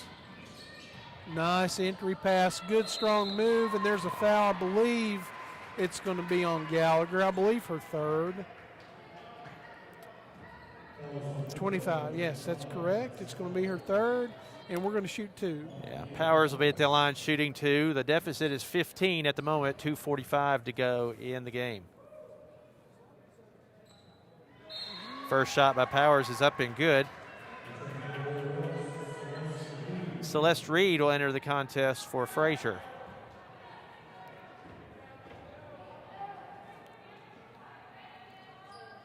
Second shot's good from the line. Yeah, so Powers knocks them both down. The score is 41-54. Lady Cavs lead with 2:40 to go in the game, and there's a blown assignment, but Reed's able to get back and cover it up. Lady Cavs once again spread it. Lots of spacing there, lots of spacing. And they're just going to take their time and pull a page from the Dean Smith four-corner offense here, it looks like, and just really spread it out, bob and weave, and try to make the Warriorettes put them on the line. Just managing the clock, Kurt, managing the clock. There's a nice entry pass. Good look. She's going to walk right there. So Graves shuffled her feet a little bit, Kurt. Yeah, a little pressure or pride by Reed, I think, caused that travel call. So, but just 2 minutes to go in a 13-point deficit. It can be done, but the Warriors need something quick here. There's a nice pass down low on the block. Good, strong move with a good finish. Powers has got the last 4 points, and the lead is down to 13. Excuse me, it's 11. 150 left in this contest. And there's a nice, easy look right there on the low block. Too many of those tonight, Mr. Ward. Yes, sir. Well, and you know what good teams do is they have a night like this, learn from it, and the second time they see a team, it's a different story. So let's hope that's what happens for the Warriorettes. There's a easy look, and that's going to be Bailey Gillis again. Boy, she's been a difference maker in this half, Kurt. With 13 points in the half. There's a deep shot from Gracie. It's off the mark.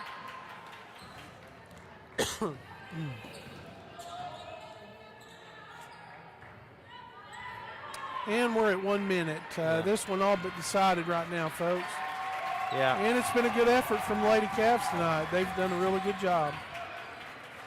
And Graves is going to have an easy shot, and it'll be off the mark. The Warriorettes are going to control it. Here comes Reed. 45. Good strong move by Reed. She can't get it to fall, and 40 seconds to go. And just academic at this point as Graves will have an easy lay-in. Kurt, 60-43, 30 seconds. So that's a nice look down low. Finish the shot. Can't finish the shot right there.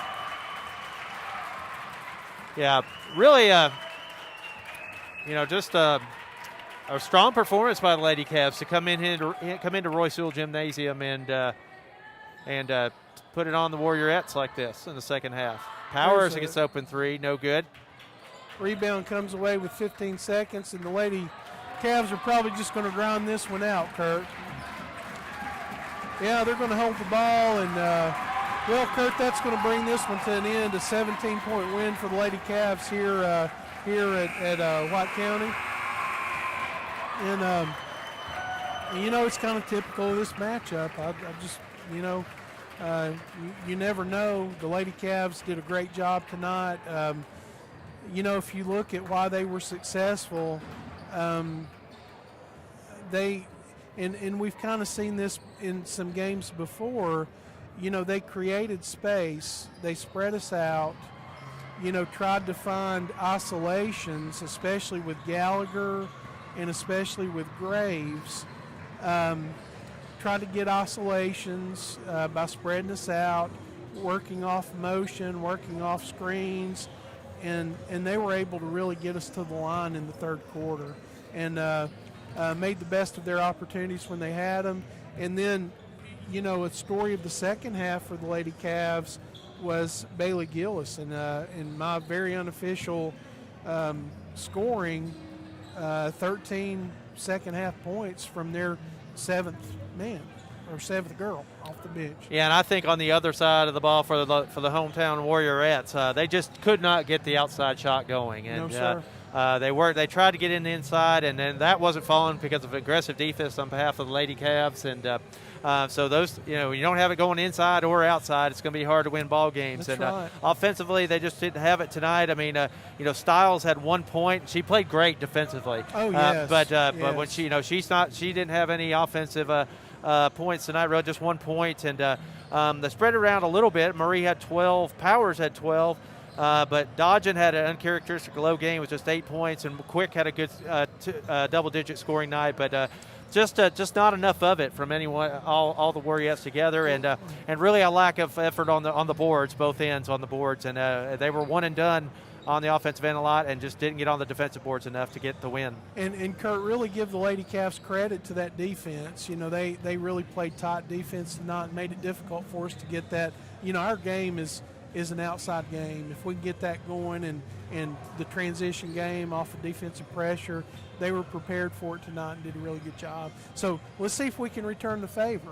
Absolutely. We'll get to see them at least once. I wouldn't be surprised if we see them 2, maybe even 3 more times down the road. So let's see if we can change that story a little bit. Absolutely.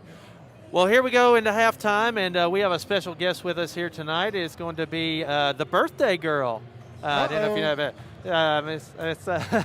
Candace Griggs Allen is with us here tonight. I know Candace well. She played soccer for me a couple of years ago at White County Middle School, and very glad to hear she leads the great team of students here at White County High School and Warrior Media that put on these fine broadcasts for us each and every night. So we want to bring Candace in here, have her talk to Mr. Ward and about all things Warrior Media and the great job that the kids do here at White County High School. So I'll step out of the way and we'll bring Candace up.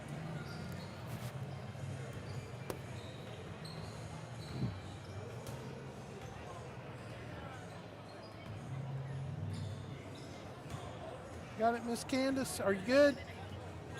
Okay.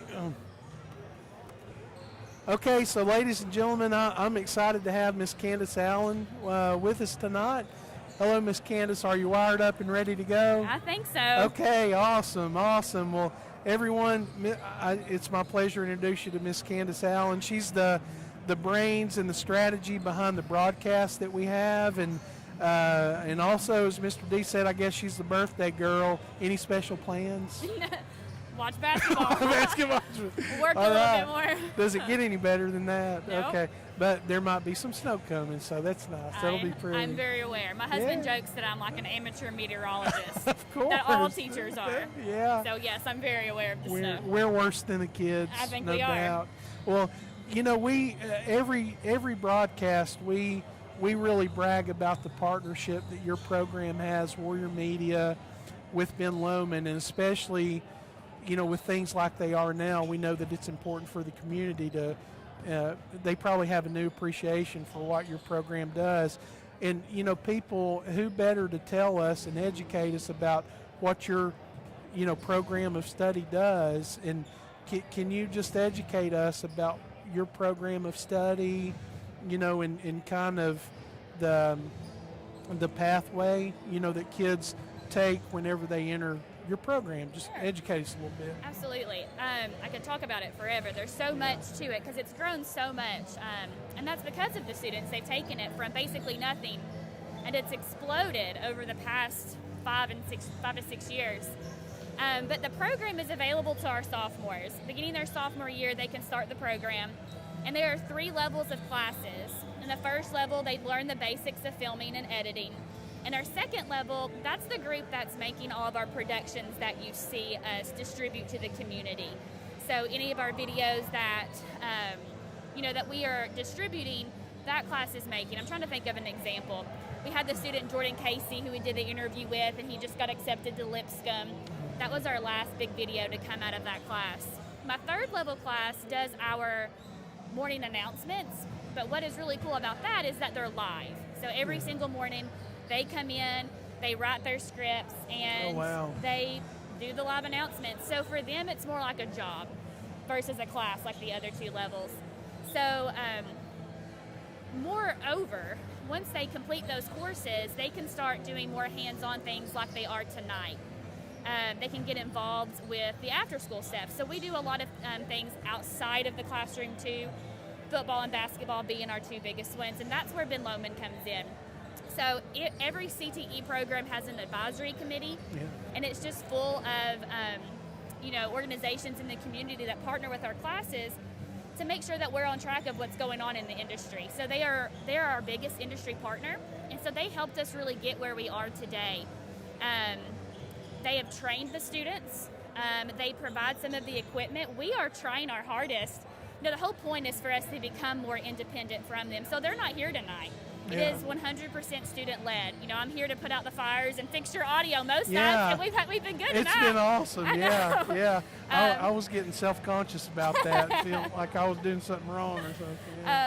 So I'm just here to put out the fires. They run it, they set it up. We come up during fourth block, and we set it up, wire it, cable it, and they run it. So that's been a long time coming. Normally, Ben Lomond would have a person here with them, training them. So we are to that point. We still have a couple cameras that belong to Ben Lomond. So the kids, get to see this is the industry standard equipment, hardware that they're using. Wow.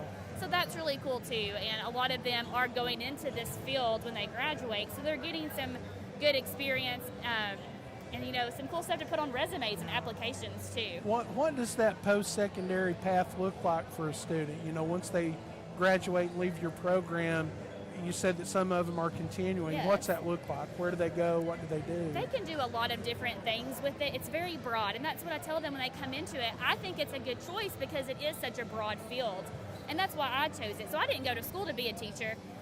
My bachelor's degree is in journalism. So I've got one student that just got accepted into a film institute in Orlando. She just found out yesterday. That's so exciting. Yes, I would tell you who it was, but I don't know if she's telling people yet. Yeah, wow. So she just got accepted. And so that is, I think she said, an 11-month program. So she'll come out with some certifications from that. So that's a pathway that you can take. Obviously, you can go to a 4-year university as well. MTSU has great broadcasting programs. That's typically where I take the kids every year. Of course, we haven't been able to go this year because of COVID, but we normally go to MTSU and we see their broadcast program.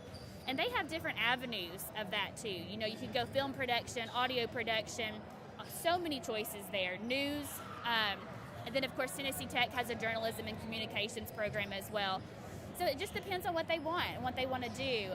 Some of them do their own little businesses on the side too. I've got many that do photography, and the same one that got accepted into that institute has a videography business too. So it doesn't even have to be a future with a degree, but it can be. So it's a very broad program for them. There's so many options of things that they can do. Candace, you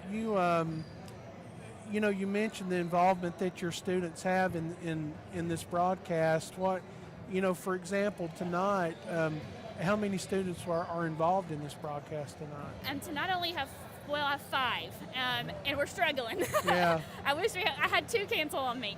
But running our cameras tonight, we have senior Jordan Casey, and if you don't know Jordan, he's awesome. Jordan is amazing. I would encourage you to go to our YouTube page or our Facebook page and watch the video about Jordan so that you can learn more about his story and what he does. But he's running our main camera tonight, so our main floor cam, or our main cam that's kind of angled down. He's running it. Our floor cam is ran by John Lane. He is a senior. So the cool thing about John's position is he is actually work-based learning. So he is placed for his work-based learning with Ben Lomond. He gets to leave school at 1:30. So in his hours that he works here counts as his class time. So they have to really earn that spot, obviously. Sure. I've got a junior in here working the switcher, and he's in line to get that spot next semester because he's worked so hard. So he already knows he's probably going to get that spot. But that's Jonathan Cranford. He's a junior, and he's the one that's switching our camera feeds and putting our graphics for Farm Bureau and Payless on air for us. I'm having to look at them to remember. I've got Ashlyn Hannah on the floor. She's doing our production camera. So that means it's not a live camera. It's what we're recording to make hot videos or recap videos. So she's got the fun job. Oh, yeah. And she also snapped some pictures for me. She took some amazing ones of the boys last week that we ended up putting on Instagram. So she took pictures of the girls' game tonight for me. And then we have Sophie Oakes. Sophie is on a laptop, and she is doing our score. So our scoreboard as many of you have noticed, is new, and we are still learning. It looks good. I've enjoyed seeing it tonight. Yeah, so we've got this little mechanism too for y'all to see yourselves. I am not liking it right now. Yeah, I don't like it either. I try to ignore it Yeah. when I'm on there. But sure. she's doing a good job. So if you see it mess up, just know that that's a live person. You know, she's 18 years old. She's live entering score and time. So it's not automatic. That's why there might be a little discrepancy there. Or at one point, I reset it. So she panicked, and it was my fault completely. I reset it from the production room. But that's it. That's all we've got working tonight. And they do a great job. They work really well together. They have fun. You know, something that I really appreciate is how it's a practical education. You know, I mean, they're all the skills that, so many skills that they're learning in the classroom, they actually get to apply, and that, you know, educators know that that's the best way for a child, for someone to really learn. Right. It's when they take, you know, what they know and are forced to apply it, and that's one of the things that's most exciting about your program. A quick question before we get ready to start this boys game: when, if I'm the parent of a student, a young student, you know, a 6th, 7th grade student, or even younger, if there's interest in this program, when will they get the first opportunity to hear about or to experience your program?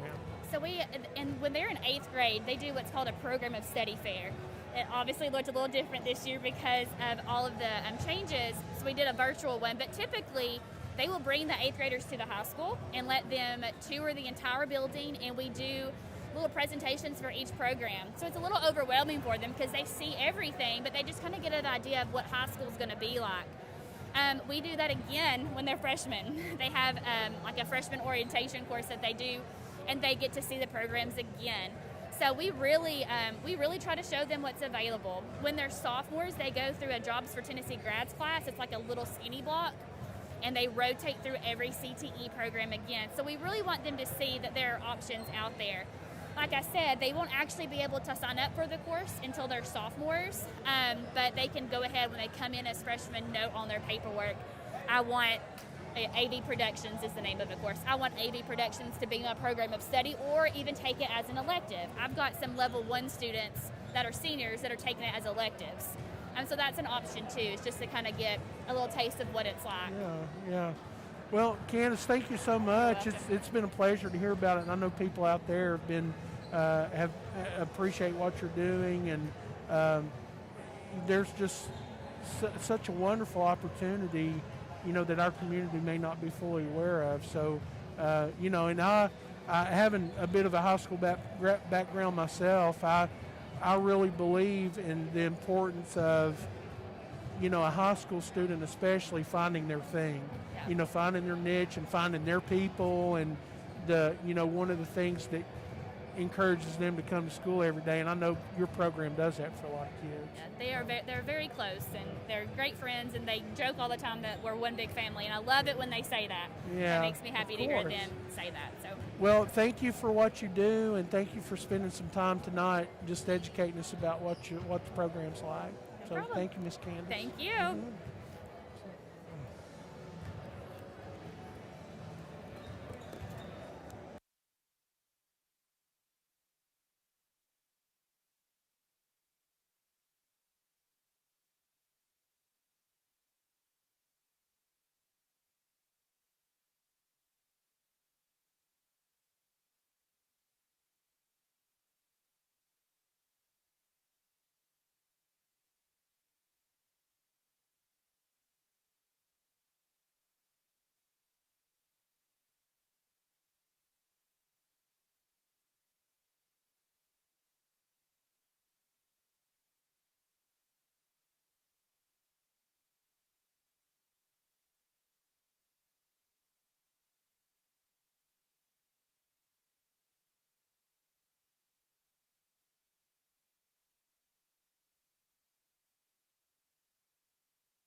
All right, ladies and gentlemen, we are back and ready for the nightcap, the boys contest between the Cavaliers of Cookeville High School and your White County High School Warriors. And hope you enjoyed a nice conversation there between Mr. Ward and Miss Candace Allen. And again, just so appreciative for all the hard work that our students put in here at Warrior Media to make this broadcast happen for you. So tonight's contest, the visiting Cookeville Cavaliers, they come in with a record of 10-6. We alluded to them a couple broadcasts ago, just the season that they've had so far. They started off with a loss at Stewart's Creek, and then they got on a roll with about 5 wins in a row.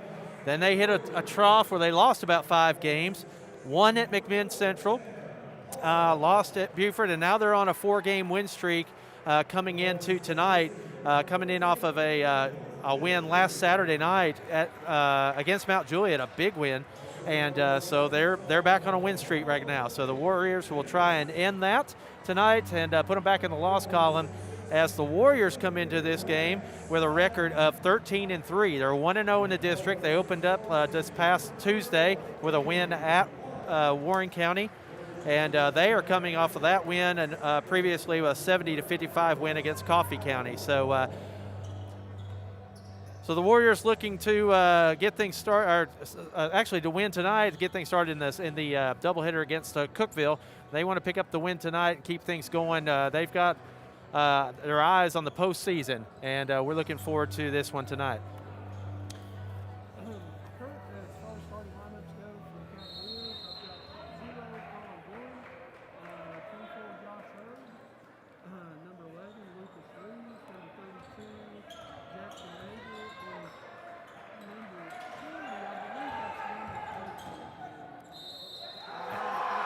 Just like that, Grant Slatton introduces himself to the folks here at Roy Sewell Gymnasium and the Cookeville fans watching.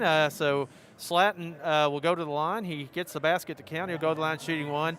In the game for White County is Slatton, number 14, Gentry, number 1, Davis, 34, Cade Clark, and number 4, Tanner Paul. And that foul was on number 11, Lucas Williams. It's going to be his first team foul. And Grant does what Grant does. It's going in and hits the basket along with the people on the bench. A big shot by number 24.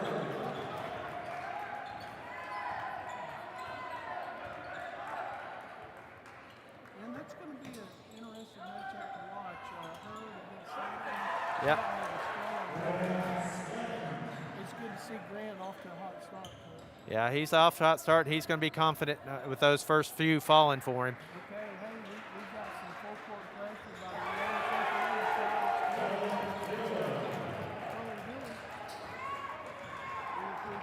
So the Cavs have started off the game with a hot hand. There's a strong move.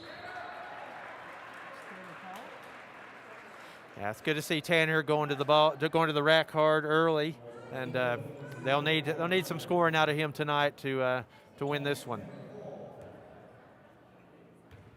Kurt, that foul was on number 0, Gillen. His first team second. Tanner, basket's good. You know, it's something to note too that a lot of the players on these teams, just like on the girls' teams, they know each other. A lot of them probably play in the summer together. I know that's very typical of White County football teams, and just, you know, there's a level of familiarity among these local teams. Yeah, absolutely. A lot of AAU ball, a lot of tournaments and things. They've seen each other before, so. Okay, so we're getting some pressure at half court, and Grant does a good job handling that pressure, gets an open shot, there's a little turnover. Yeah, Warriors can't corral it. Cookeville quickly the other way, and that's back-to-back turnovers on the baseline for the Cavaliers.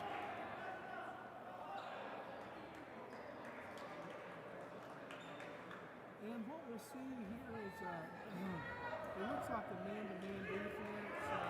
Well, actually, it's a 2-1-2 look. Davis wide open in the corner. He can't get it to fall. It bounces around, and here come the Cavs.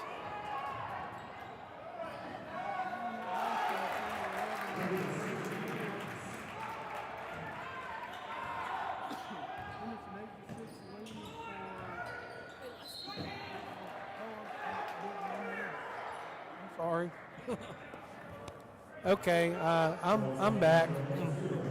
All right. Of course, I muted the mic and forgot to unmute it. So It wasn't the fine production staff here with Warrior No, Media. That was Miss Allen just scolded me. it so was I'm- the operator error on our part. It I think I got you last That game, was and me. you got yourself this time. So. That's all right. Y'all didn't miss anything, that's for sure. That shot's off the mark there, and Hurd forces it quickly down the court, and there's a gliding move that's off the mark, and the ball's going to be knocked out of bounds by the Cavaliers. The Warriors will have it. Here we come, down by 2, Kurt. Fast-paced game. Yeah, the Cavs are really pressing the issue offensively, and I think that's not a game that the Warriors really want to get into. I don't think they're really built for that. There's Cade. And they're going to call Cade with a charge. It's going to be his first, team's first. Yeah. Yeah, good positioning, little contact, a lot of movement on that flop by the Cavaliers, but it probably was a little body contact, so we'll go the other way. And Kurt, we're gonna pick up defensive pressure at half court, and it's going to be a man-to-man defense that the Warriors throw at the Cavaliers. There's a nice defense. It's a tie-up. And the ball's going to remain in possession of – no, it's going to go over to the – no, okay. It's going to go over to the Cavaliers. Cavaliers will inbound it. Been a little we've been a little out of sync, I think, with the possession arrow Deep versus – shot by Hurd. Shot's good. And just so you'll know, Hurd's dad is Josh Hurd, the head coach of Cookeville High School. And Josh was a very accomplished player at Tennessee Tech. Three-point shooting machine back in his day. There's a nice, strong move by Grant. Yeah, nice collection of that rebound there by Paul, and he finds it cutting Slatton for the deuce.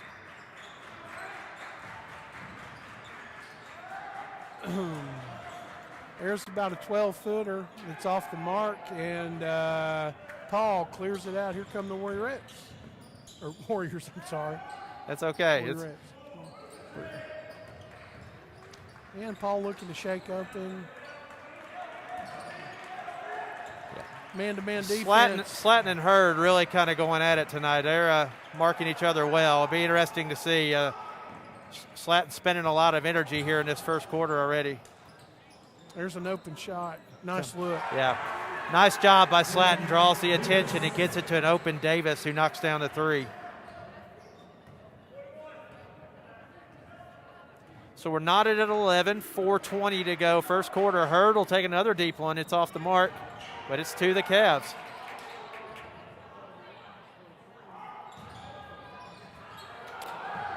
Here comes Paul. Yeah.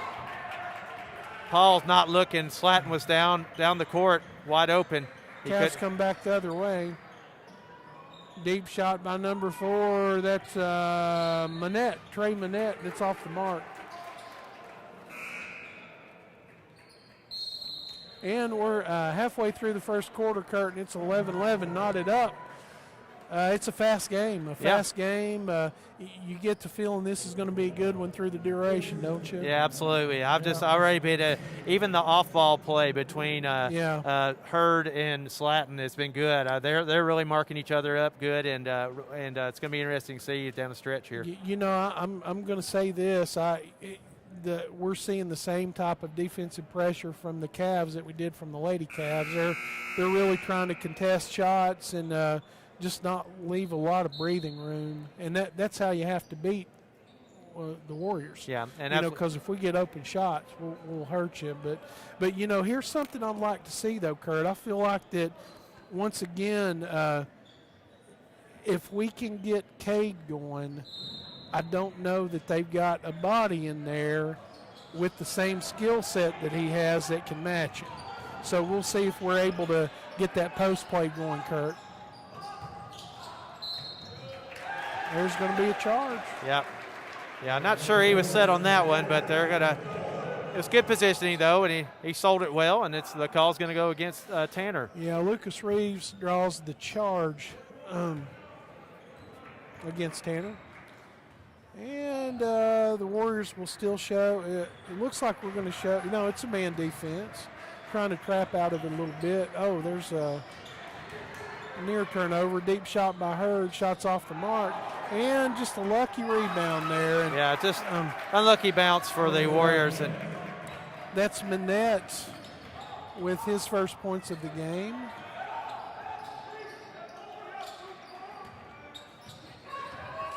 Cade Clark at the top of the circle. I'd like to see him down in the paint a little bit.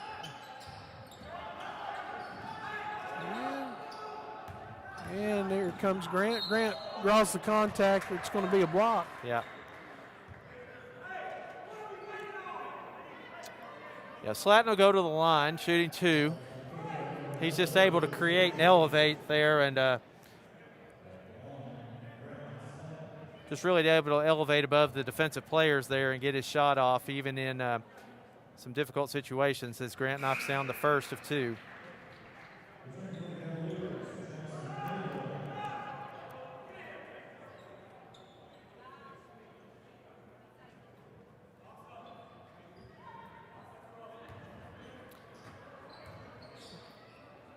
Grant's second shot up and good. So Grant has 9 in the quarter, and it's 13 to 11. Excuse me, 13 to 13. Knotted up here in the first quarter. I'm getting the That was earlier. I think that was earlier. Well, I'm still getting them. So. All right. All right, nice post move by the Cavaliers. They take the lead, 15-13, 2:40 to go in the first quarter. Slatton to Gentry. Gentry, a really quick, aggressive defense by. Nice. Oh, nice. An emphatic slam. Throws it down. By Grant Slatton. That is posterized. That's one that they won't want to see again on the Cookeville highlight. So a problem with the scoreboard here. They'll go to the bench and check it out. I don't think the clock was running there.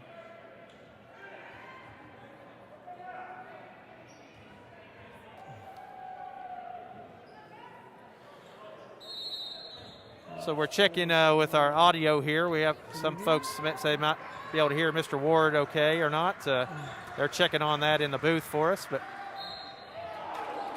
there's a strong move right there by Hurd. Hurd draws the foul. Yeah. He's going to go to the line for 2.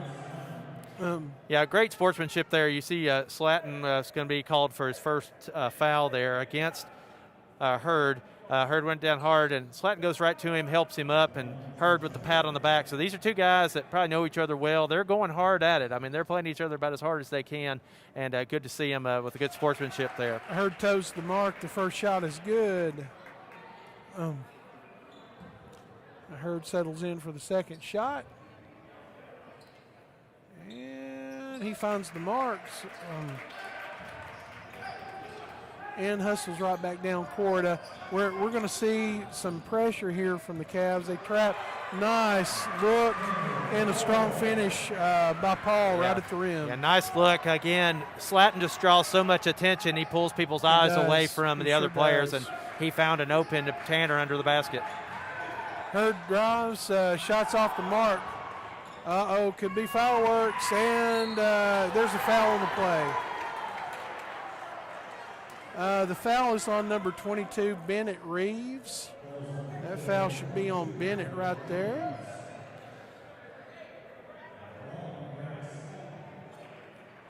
Yes, that's number 22, Bennett Reeves, his first, team 5th. So Slatton at the line, his first shot up, no good, rams out. He'll have another. Tied at 17, 140 to go, 145 to go in the first quarter. It's been an action-packed first quarter here in Sparta. It has. It's been very entertaining, fun to watch, Kurt. Lots of energy and excitement in these two teams right now. Slatton's second is up and good. And he gives the Warriors the lead. 18-17, minute 40 left. Slatton's got 10 in the first quarter. And some pressure applied by Grant almost leads to turnover. There's a scramble for the ball, and it's tied up. And they're going to say that he got the timeout, Kurt. Yeah, I'm not sure, but But they're going to give it to him. It looked loose at the time that the timeout was called. But, yeah, it's going to be a 30-second timeout for the Cavs. Well, a timeout is a good time to talk about Payless Pharmacy. Hey, do you guys need your prescriptions filled and you don't want to call the pharmacy? Well, Payless Pharmacy's got you covered. They're proud to offer an app that you can submit your prescription refills on. It's available on the App Store and Google Play. It takes, on average, less than 2 minutes to refill your medicine, and it's one less thing that you have to do. So be sure and download it today. That's Payless Pharmacy app, Payless Pharmacy in Sparta. Kurt, you can get your essential oils there, too. I've heard that, and I will check that out. So there's an open Deep shot by from Hurd. It's off the mark. Hurd comes up with it. There's going to be a block on Cade. I think that's Cade's second. Yeah, I think you're correct, and that looked pretty. That's going to send him to the bench probably for a little while. Yeah, he looked pretty established from my standpoint, but of course I'm sitting a good 80 feet away, and yeah. So Hurd to the line, he'll shoot 2. First one hits the mark. So their offense wants to come through number 24 Hurd, Kurt. No doubt about it. They're working through 24, and the Warriors are working through 23, and we'll see who comes out on top here. But second shot, Hurd toes the mark, and it's hard off back iron. The Warriors do come away with it, and Grant forces it down the court. There's a nice feed into the low post. Looking for Grant. It's turnover. Here comes Hurd. Hurd finishes it off. Yeah, the Warriors just one extra pass there, too many, and they'll finish this. Paul strides in, and that's a good shot. Nice, strong finish by Paul. 20-20, just under a minute, Kurt. Deep shot, off the mark. And here come the Warriors with 43 seconds left. Davis finds Gentry, now to Slatton. Slatton down lane, knocked away. It'll stay White County basketball. 35 seconds to go, first quarter. Fun stuff here in Sparta. It is. It's this is what you would hope to see, Kurt. Just exciting every trip down the court. Oh, we had him there on the low block, didn't we? Yeah, Davis didn't see him, but Slatton's got it. Guarded heavily, 2 defenders. He cuts in the lane. Nice shot, can't get it to fall. The mark. Here come the Cavs. Hurd with the ball. Hurd to Colin Gilliam. 15 seconds to go, first quarter. We're knotted at 20. And that's a 1-2-2 defensive, or a 2-1-2 defensive look from the Warriors. Deep shot by Gilliam off the mark, and the Warriors clear it out, and that ends the first quarter that sees us tied at 20. Kurt, it's been exciting so far. That's good stuff. That's a good start. If you like high school basketball, you got to like that right there. 2 teams just pretty evenly matched and going at it hard. And the Cavalier offense is wanting to come through number 24 Hurd.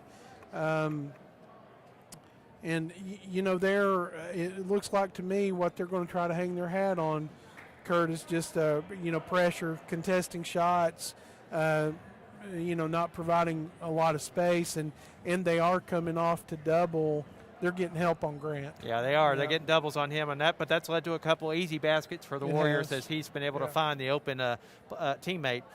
Grant's in double figures already. I have him at 10, and that's where he normally is. And but in a big game, you want your best player playing well, and he's certainly off to a good start. Oh yeah.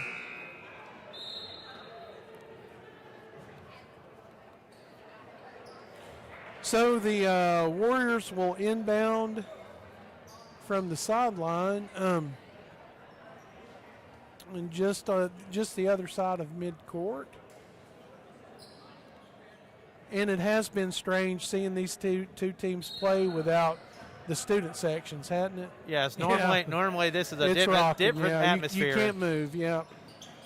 And, there's Paul with a strong finish. Can't get it to drop, and I think there's going to be a foul on Grant. Yeah, and that's going to be his second, so he'll want to keep a close eye on that with as we've just started the second quarter. He don't want to pick up that third one and find himself up on the bench. And there's some full court pressure there, a 2-1-2 look. And Cavs manage it pretty easily there. And some pressure on the ball, a nice penetrating move. Shots off the mark, a good offensive board. And that shot is good by Oakley.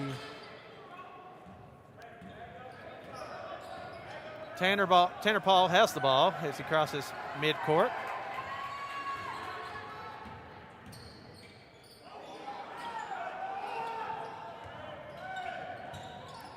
Davis in the corner. Finds Slatton. Slatton quickly to Paul. Take to that Gentry open in the shot. corner. Get in and there, he knocks it ball down. Yes, nice look, good rotation, beautiful.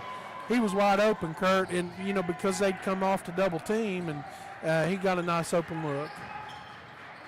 There's a shot from deep in the corner, and it's good. That's Hurd responding from deep in the corner, or deep, well, not necessarily the corner, but deep from the side. And a 1-2-2 look from the Cavs. There's an open shot. There's a nice move. And, I gotta say, he stepped out with that back foot. Okay. And, all right. Yeah, Thomas steps out there. The score, 25-23, 6 minutes, 32 seconds left in the half.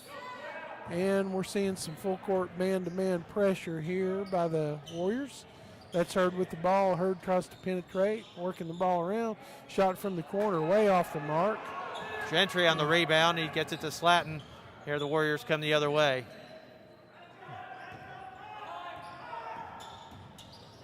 Paul goes in strong to the basket, off the glass. Nice move.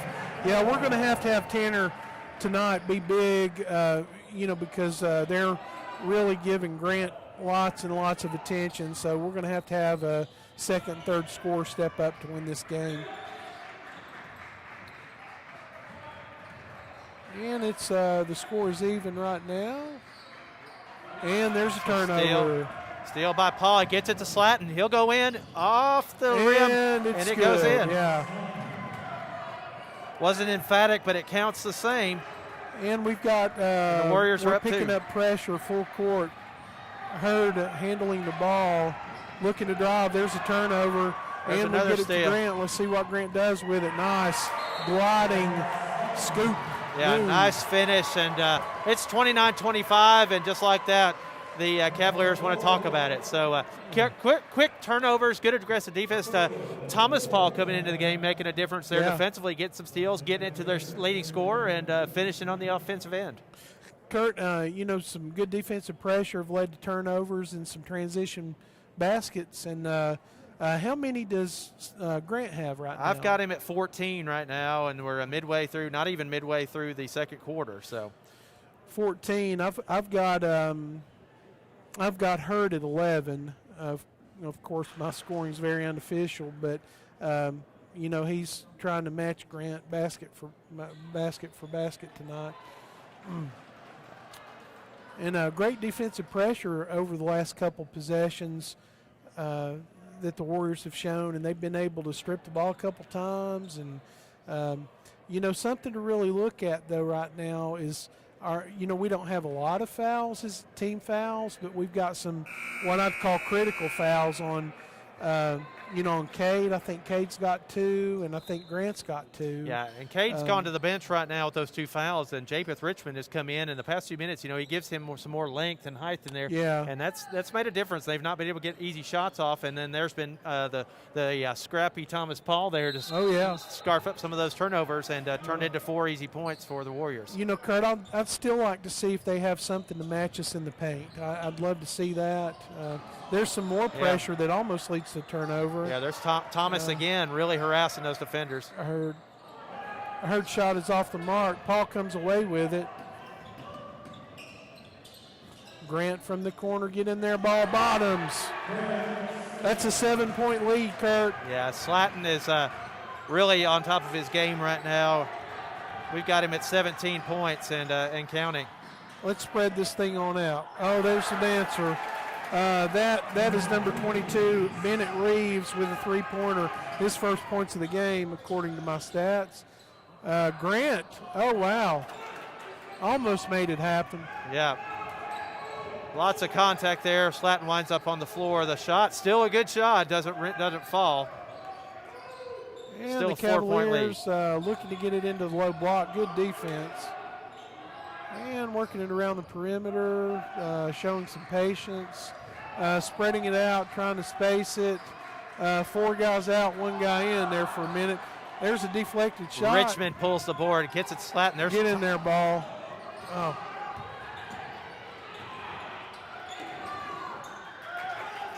Nice hustle on both sides, and the Cavaliers come out with it.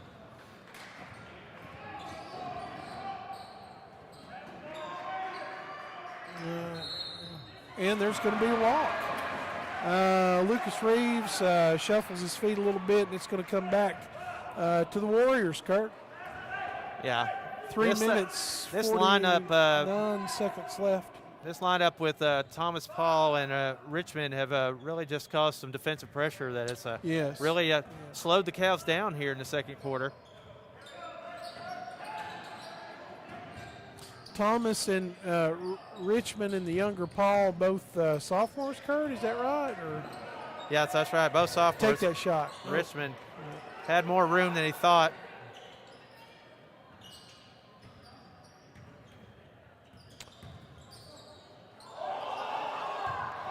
Yeah, Paul might have got away with a walk there, but it's a turnover nonetheless. A Euro step. And there's some pressure. That's going to be a reach there, a bit of a hack. Yeah, that foul's going to be on Daniel Gentry, his first. Team 6th. 3:12 to go, second quarter. Cavaliers inbound from the sideline, just the other side of the scorer's bench. And there's a shot loop from the corner. It's going to be deflected out of bounds. Yeah, Richmond there for the defense. Again, those long arms. Long arms. Does he go about 6'4", 6'5", Kurt? I believe he is. He's 6'6" on your scorecard. 6'6". Yeah, 6'8" in your heart. But he is. He's a tall drink of water. The Cavs inbound from underneath their own basket. There's a nice little move by number 11. Offensive board. He draws the foul. And is that going to be on Richmond, Kurt?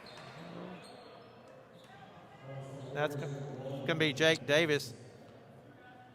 And it's going to be his first, team 7th. Lucas Reeves goes to the line. First shot. And finds the bottom. So that's Reeves hitting on the first of 2. Reeves will toe the mark for his second shot. And that second shot rims in, so that's 2 from the free throw line for Reeves. Cade Clark back in the ball game for White County as Slatton breaks the ball forward. Just under 3 minutes remaining in the half.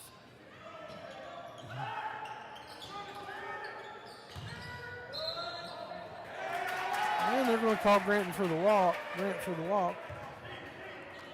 32-30 lead for the Warriors. 2 minutes, 44 seconds left. Here comes Hurd managing the pressure. And there's a penetrating move by Reeves. There's a shot off the mark. It's cleared out by Paul. Here comes Tanner, Kurt. And a turnover. Yeah, Paul just not careful with the basketball there. Let it fly away from him. But they return the favor. Yeah, they're going to give it right back. Coach Mitchell telling his team to be a little more patient, slow it down a little bit. Setting up some offense here. Grant will have the ball as he crosses the midcourt stripe. So Slatton finds Gentry down low. And Paul trying to post up on the block, the low block. There's Cade down low. That's what we want, Kurt. I really feel like that's how we can win this game there. And to my records, that's Cade's first points of the game right there. So let's hope there's some more yet to come. There's a shot from the corner that's off the mark. Cade controls it, and there's going to be a foul. That's good. Yeah, and that's Cade getting on the boards there. I really do feel like Cade can be a difference right here. Yeah, Kurt. Clark coming back into the game and making a difference here in the last minute with some with 2 points and some strong rebounding.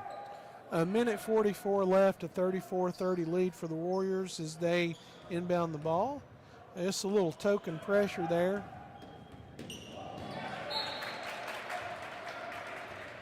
And nice hustling defense by the Cavs, deflected out of bounds. Grant will inbound the ball to Paul. Here come the Warriors. Minute and a half to go, first half. Slatton's got an open three. Get in there. It's off the mark. And there's a turnover. Yeah, this is knowing Coach Hurd a little bit, this is the kind of tempo that I would expect one of his teams to show, just a real up-tempo, lots of defense. I'm not really surprised by what I'm seeing here. Just a team that works hard defensively and wants to play fast. There's Cade down low. Nice save there by Clark.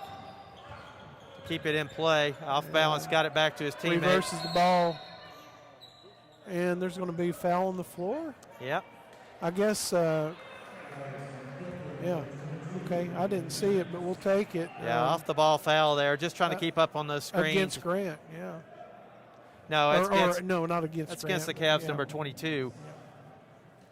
The foul is on Bennett Reeves, number 22 for the Cavs, team's 7th. Both teams have 7. That's going to be Reeves second. Bennett Reeves. There are 2 Reeves. So we're under a minute to play. 34-30 is your score. Slatton at the line, shooting 1-1. Oh, it's off the mark. Curtin, such a game that's this close. Those free throws are going to be huge. There's Richmond, those long arms again, getting a piece of the ball, deflecting it out of bounds. Yeah, what happens at the free throw line is going to be important in this game, Kurt.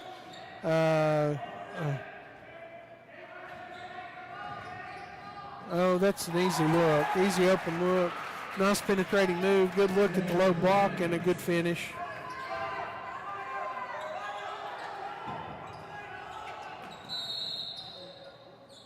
And Coach Mitchell calls a timeout. He's probably going to want to. Yeah, he'd like to put that one back in his pocket. Second. He'd like to put that back in his pocket as Gentry knocked down that three, but it won't count. They'll wipe it off. But they still have the ball, 30 seconds to go, and a 2-point lead here in the first half. Coach Mitchell with a 30-second timeout. We got 29 and a half, as Kurt said. 2-point lead, and next 29 seconds will take us into halftime.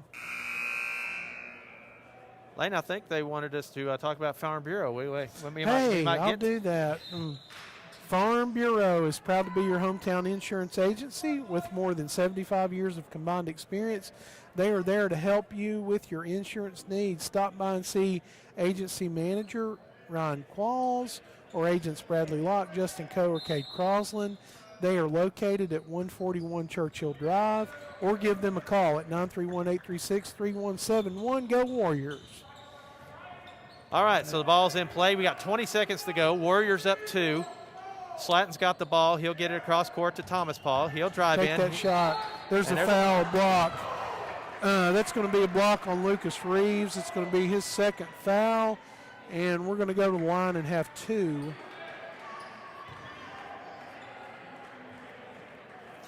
Yeah. So Thomas Paul aggressive to the basket there. That's Reeves' third of the game. So Paul go to the line. Shooting 2. A little conversation there with the official. Reeves didn't like that call. First shot is Kurt, I don't like that we're missing free throws. In tight games like this, we've got to hit those. Yeah. Yeah. It's uncharacteristic. It is. Yeah. Work hard to get to the line, and we've got to hit them. And that one's off the mark. Yeah. So here we go, 10 seconds to go. Here come the Cavaliers. They find Hurd wide open. Oh, and there's Paul, gets a hand on it. Nice. Nice defensive play by Tanner Paul to get the block there on Hurd's shot. And we're going to have it with 5 seconds. We'll inbound it from underneath our basket. Yeah, Coach Mitchell will put Slatton is back in with 5 seconds to go and a 2-point lead. I know he's got a play drawn up here. Let's see what he does. There it is. And Grant's going to try to get one off. Okay, so here we are at halftime, Kurt. The Warriors in a very, very entertaining and tightly contested first half. A 34-32 lead, Kurt. Yep. A pretty exciting contest so far, the boys' contest, and much as was the girls at this point in the game. Absolutely. Yeah. The girls' game got away, I think, in the third quarter, but it'd be interesting to see what the boys do here in the second half. So I've got, unofficially, I've got Slatton with 17 in the first quarter. I've got Tanner Paul with 7, Daniel Gentry with 3, Cade Clark with just 2, and Jake Davis with 3. So I think you're right. I think if we can get the ball inside to Clark, that could be hard for them to stop, for the Cavaliers to stop. Yeah, Kurt, their offense has come through Hurd, number 24, primarily tonight. He's done a good job on defense too. But, as far as what we're seeing from the Cavaliers, we're seeing, lots of pressure on the defensive end. We're seeing them, spread it quite a bit. And, they want to play fast. They want transition basketball, and they want to make things happen quickly. That's kind of what I've seen as their trademarks tonight. Yeah, Tough defense, lots of pressure, and wanting to play quick and get out quickly. A lot of penetrating guard play, and we're seeing a lot of that. They have 2 or 3 quick guards on the floor at one time, and they like to work it around and move the ball, get a quick open shot, and they've knocked some of those down. So that's kept them in the ball game. And it's just a 2-point lead right now for White County. They have, and Kurt, another thing to notice too is the free throws. We've got a couple guys that are in concerning. Foul situations here. Cade has been on the bench for a little bit, and I think Grant's got 2. Cade's got 2, Grant's got 2, and that's the only 2 that I haven't, but that's certainly they want to keep an eye on. You don't want to pick your third one up early in the quarter and wind up on the bench, because that could be really detrimental, especially on the offensive end for the Warriors. Lucas Reeves, number 11 for the Cavaliers, has 3 fouls, and he's one of their ball handlers, so that's one to notice as well. But I guess my point is when you're working so hard to get open looks and you're able to get to the free throw line, boy, we've got to make them count. We've got to make them count. Yeah. Well, I want to talk a little bit about college football, because we talked a little bit about my Buckeyes, and they got a spanking on behalf of from the Alabama Crimson Tide on Monday night, and they were the Tide was better. They were just better. Yeah. I know the Buckeyes had a lot of excuses. They had about 13 players out. With COVID, a lot of starters. They had a quarterback that was banged up. They lost their running back on the first offensive play of the game. But even with all those people, I think Alabama was a better team. Yeah, it's just so impressive to see. Honestly, I get tired of hearing people talk about it, but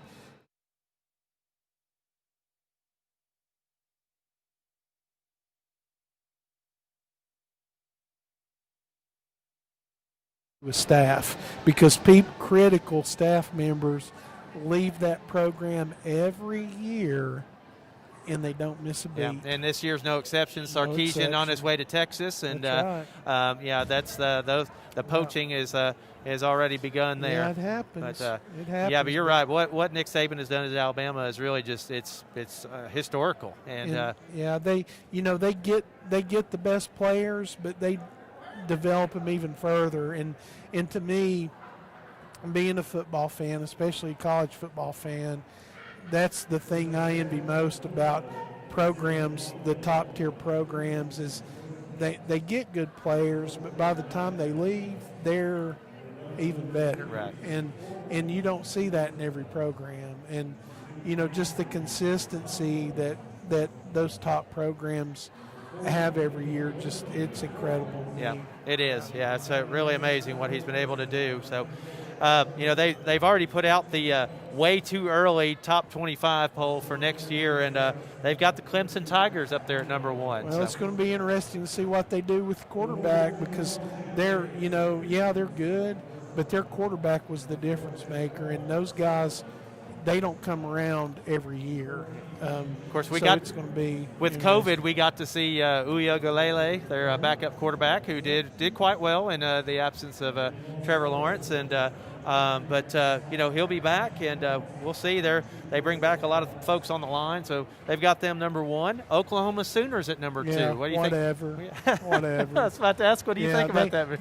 They always lose to somebody they're not supposed to lose. Iowa State will spank them, or somebody like that. Speaking of teams that always lose to someone that should lose, that brings us to number 3, and that's the Georgia Bulldogs. And no offense to the Georgia Bulldogs out there, but they seem to fall short in those big games a lot of times. And, and I'm okay with that. Yeah, I am. I'm okay with that. So, and then at number 4 is your perennial powerhouse, the Alabama Crimson Tide. Yeah. What do you think about them at 4? Nah. Yeah. No, there's no way. Their cupboard is never bare. They'll find some way to compete for a national championship, if not be in the championship game. It'll happen. It's getting quite boring, to be honest with you. They return. They'll return. They lose quite a bit to the NFL, of course, but they'll reload like they do, and so I think that's just maybe some wishful thinking, but they've got them at number 4, and. Right behind they're them, your Buckeyes. Right behind them at number 5 is my Ohio State Buckeyes. They'll lose Justin Fields, their quarterback. They'll lose some other folks in the NFL, but they bring back quite a bit, and they have a lot of great recruits. They had the number 2 recruiting class behind Alabama, so I think they'll reload and they'll be back in the mix. But something that's interesting we can wind out the top 10. You got Iowa State. That'll never happen. Cincinnati. That'll never happen. LSU. No way. That's a rebound season for them. It's not going to happen. North Carolina. You got to watch them. I could see them being a playoff team, Kurt. And Texas A&M. That's my other one. I would call them a Cinderella and a force to be reckoned with. Florida, they can fall off the map for all I care. Notre Dame, I've got some good buddies that like them. Now, don't hold back, Mr. Ward. Tell us what you feel about some of these teams. I'm just telling Indiana, right. The Vols beat them 2 years ago. So anyway, just USC, they don't play football anymore out there. Oh, I think they just played their 3rd game of the season. So I think so. I remember seeing Johnny Knoxville return punts against them. So anyway, just always time to talk college football, and excited to see that come back around. What I was going to say is, something interesting this year. If I'm not mistaken, every college football player has a year of extra eligibility. So it'll be interesting. You're already hearing whispers of. I know I follow Ohio State. I'm hearing some whispers of some of their players that could go and are coming back. And so that'd be interesting to see. You'll have some 26-year-old quarterbacks coming back in various schools, and that's what. But when we laugh when we talk about, say like an Iowa State or a Cincinnati, somebody like that, maybe those are in Indiana. Those are teams that those players could come back. That's an opportunity. They're maybe not getting the spotlight and they got the primetime games and some, but those are teams that could sneak up and bite you if those players come back. Yeah, I agree with that, and with those teams too, you're usually looking at guys that were 3 stars, that have developed a little bit, and and they're not guys where that they're guys that could use another year to kind of prove themselves as a professional and we player. see that you see that mostly in basketball. When you see that in basketball, because those teams that those mid-major teams that bring back 5 seniors, that never happens at Duke. That never happens at Gonzaga. Those guys go to the NBA. Yeah. But those little Davidsons of the world that hang around and bring back 5 seniors, and it could be the little Milwaukee, Wisconsin, those little hyphenated teams. Chicago Loyola. That's how those teams knock people off in those tournaments, because those kids have just played together for so long, and so it'll be interesting to see if that transfers into the football world. And let's hope that we get to a point very soon that we can see crowds come back. Absolutely. Because it's just not the same without that part of the college game. Yeah. And and I missed baseball last year. We always like to go spend a few days in Atlanta, and that's something my wife and I love to do, and we really missed that opportunity. We usually try to time it over our anniversary and stuff, and just didn't get to do that this year, and it was kind of a bummer. Yeah, we felt like we never had a summer. Well, yeah, I agree, and we missed that in the in high school and middle school athletics as well. We built that new complex here, and our kids never got to play baseball on it or softball. So yeah, we're hoping that'll be the case. We'll get out there and have some little throw around the little round ball a little bit. Better days are ahead, my friend. Better days. Well, speaking of better things, let's get back to some basketball here. We start the third quarter with the Cavaliers having the ball, and the Warriors have a 2-point lead. Hurd trying to shake loose to Gilliam with a drive, and it's good. We've got a tie game just like that, and Grant comes back down the court. There's an open shot, but we're gonna take it off. It's off the mark. Cavaliers control. Here they come. Hurd from the corner. It's good. So just like that, the Cavaliers come out hot, and they take a 3-point lead.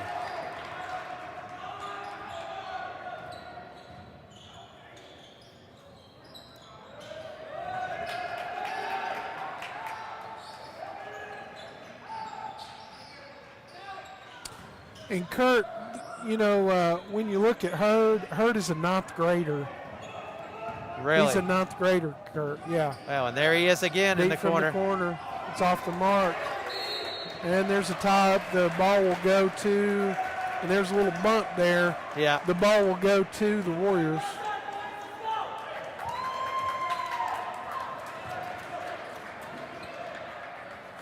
Yeah. And the ref letting both players know that there's no room for that. Yeah, so. Nice officiating there. Just have a quick chat with both players, so keep it civil.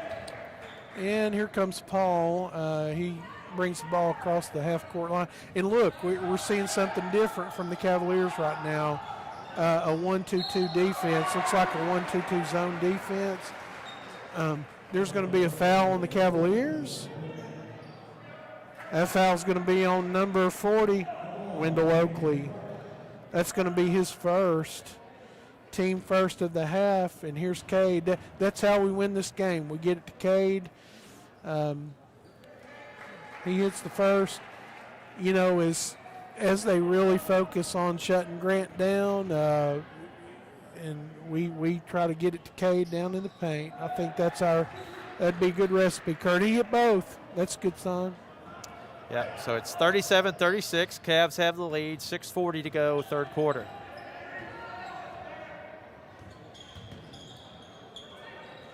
And shots off the mark. Nice board by Paul. Paul will quickly get it down the court. There's Cade up top. Looking for Grant down low. Yeah. There's Paul with a nice move on Hurd. He goes up strong and finishes. I thought there could have been contact. Yeah, there was contact, and he just didn't get the call, but good concentration, good strong finish for Tanner Paul. Yes. Good strong move. And we've got a 1-point Warrior lead. Ball comes down to the block. That's a walk. Yeah, there we go. Yeah. So good defense. Didn't kind of cut him off a little bit there, and he shuffled. Yeah, he might have stepped on a shoe there, but it was unintentional, and that caused the travel. But we'll take it. It goes over to the Warriors. Paul finds a nice cutting feed. Slatton. Finish it, Grant. Yes, sir. Incredibly tough shot there by Slatton. He finishes. And it's a 3-point lead for the Warriors as the Cavs bring it down.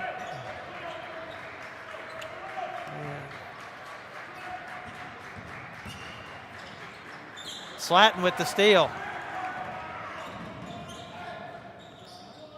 No call. And a finish. Yeah, they're letting it play a little bit here in this third quarter. little bit of little fouling going on, but I like it. A little bit of contact. It don't have to be a whistle on every touch. And there are 2 freshmen on the floor for the Cavs right now, Kurt. 2 freshmen, 2 seniors.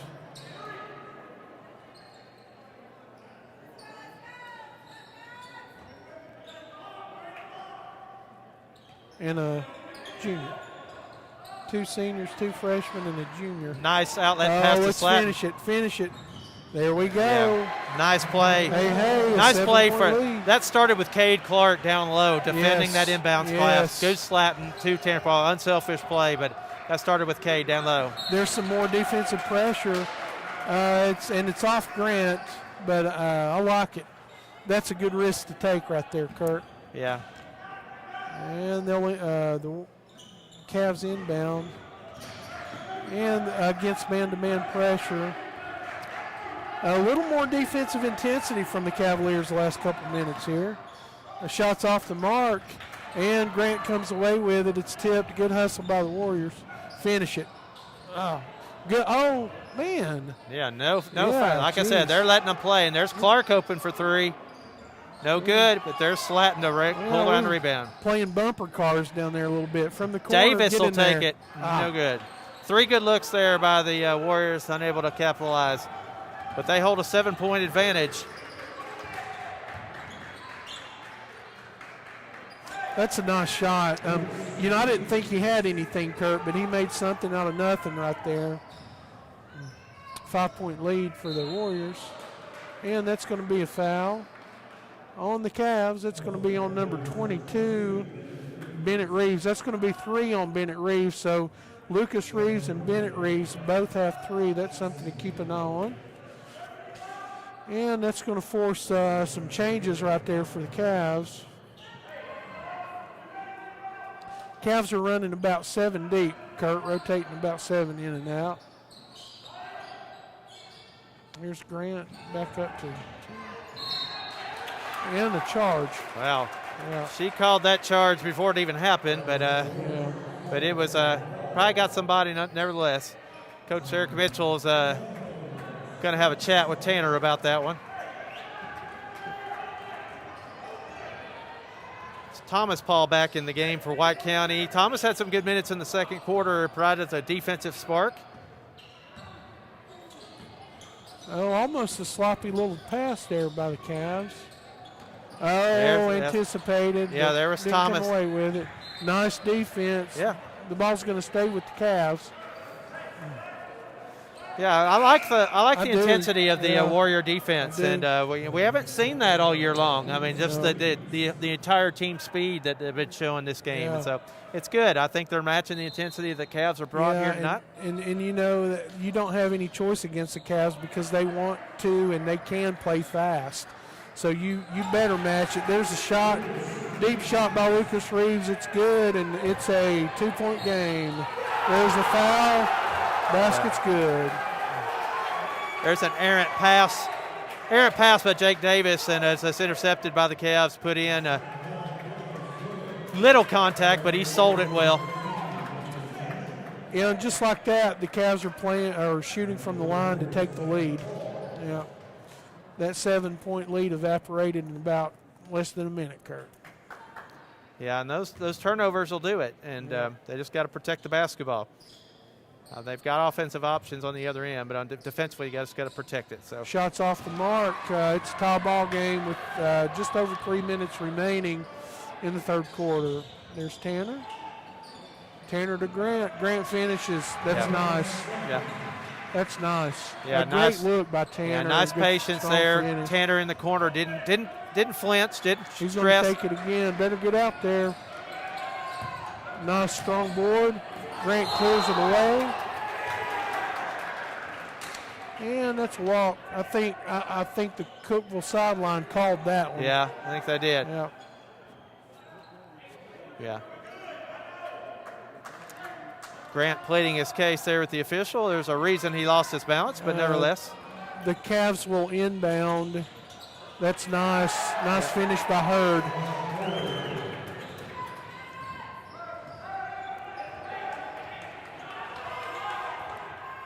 So it's 46 all. Slatton in the corner. He's got an open look. That's off the mark. There's Paul trying to finish. He can't. He gets it back. He goes back to Slatton. Nice play. Wow. 2-point lead for the Warriors right now. And here come the Cavs, spreading it out, getting some motion.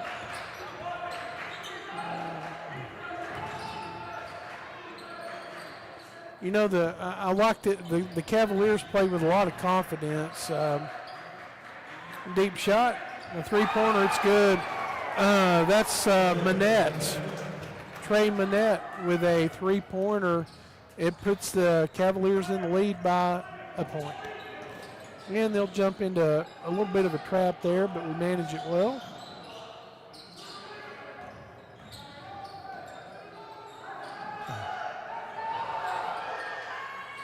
And there's Paul on the low block. A nice post move and a good finish.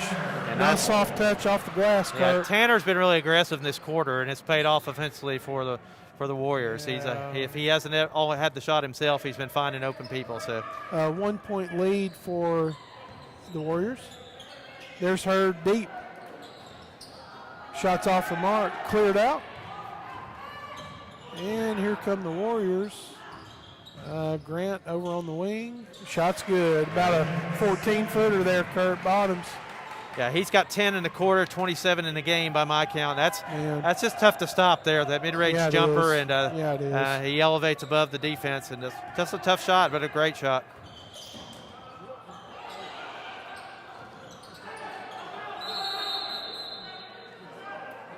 Jump ball. They're going to call it a jump. They're going to call a timeout. I think they got the timeout. Did they get the timeout? They're talking about it. Coach Mitchell's pleading his case. And they're going to call a timeout on the floor. Okay. Yeah. Interesting to note, though, 2 timeouts remaining for, one. Is that what that says? It says one. It says one for the Cavs. One timeout remaining for Cookeville. That could be big in this tight game.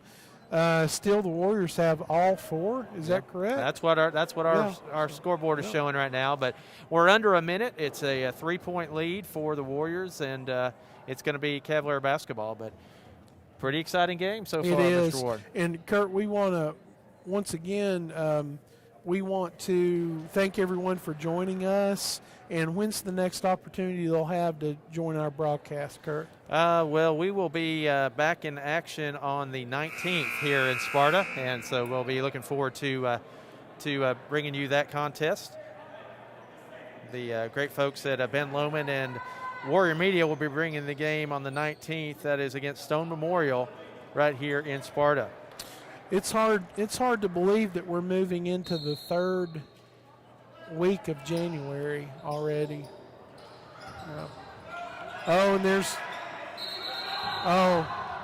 And he'll call a timeout. He called a timeout, and that may be the last one. That is the last one. That could be could be big. And Coach Hurd knows it. And let me make a correction there. The Tuesday's game will be here in Sparta against Cumberland County.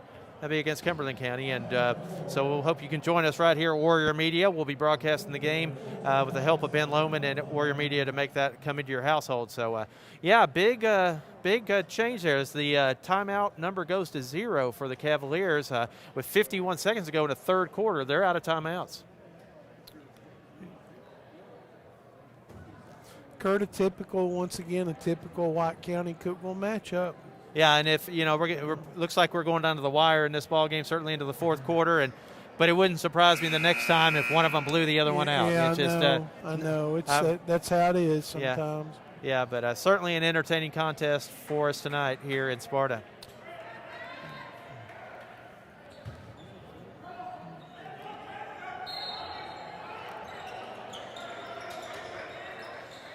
So the Cavs get the ball in. Really? That's just kind of lucky. Yeah, unlucky there for the Warriors. 40 seconds remaining in the quarter. Warriors with the ball. That's Tanner Paul out top.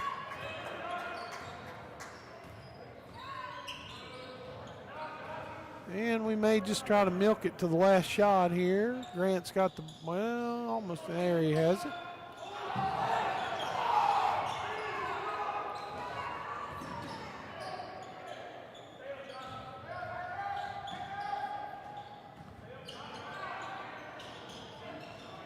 Grant with a nice finish. Good touch. Yeah, 5 seconds to go. They'll see if they can tee the Cavaliers up here for getting a shot off. They do not. They allow a player to go all the distance to the floor in 5 seconds and lay it in, and Coach Mitchell won't be proud with that effort, but they still hold a 1-point lead going into the fourth. Kurt, it's little things like that are so critical in ball games like this. And, you know, when you look at the clock up here, one thing that jumps out at me, just really screams at me, is we've only got 4 fouls in this entire half for both teams, so they're letting them play. Yeah. And, you know, and I would hope that would favor us and Cade, you know, in the paint. That's what I would hope. Yeah, I agree. Well, hey, has your old mask worn out or fallen apart? Payless Pharmacy is proud to have a great selection of both kids and adult masks available starting at $4 each. Be sure to visit them at 285 West Turntable Road. That's Payless Pharmacy here in Sparta. You know, this time last year, Mr. Ward, did you think we would be advertising for masks for your kids? No, sir, I didn't.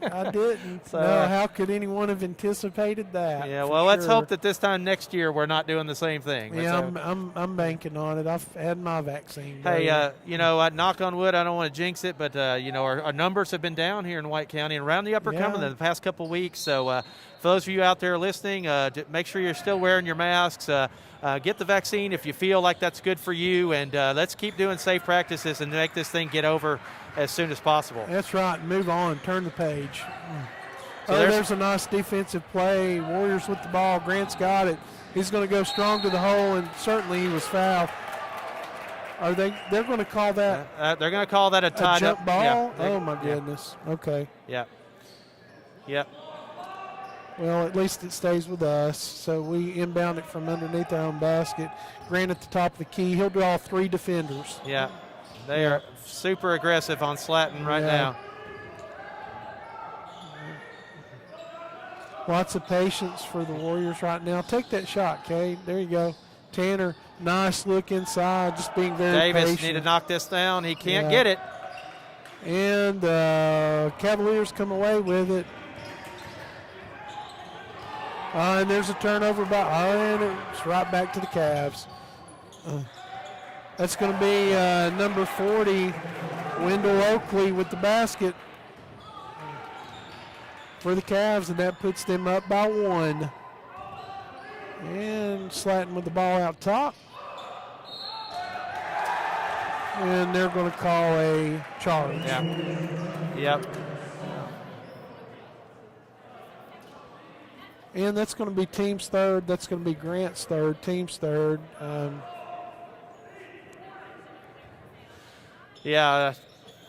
Grant's going to pick up that foul. It's his third foul, so we're in the fourth quarter, so that's not unprecedented, but he'll certainly want to keep an eye on that in the next few minutes. There's Hurd with a strong drive and a Euro step. And the ball comes out for the Warriors. And it's going to be a walk. Yes,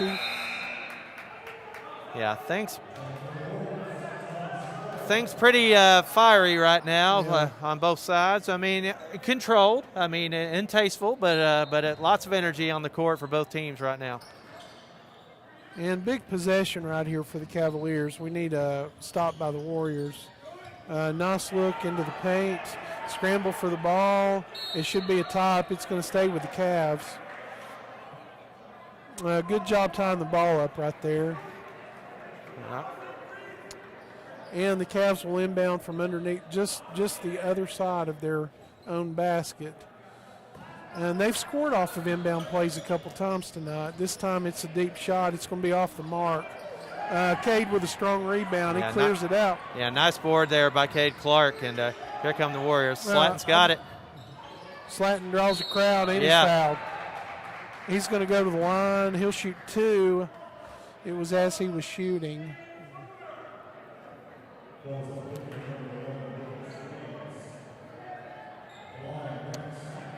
We've got some folks from Harriman, Tennessee listening in there, Kurt. All right, well, thanks for joining us tonight. Yeah, I'm trying to get my daughter from Australia to join us sometime here soon. Slatton knocks that one down. That unofficially, that is 30 for him tonight. Another good night for Grant, and that ties the score with just over 6 minutes left. Grant's second one's good. So 6:15 to go in the game.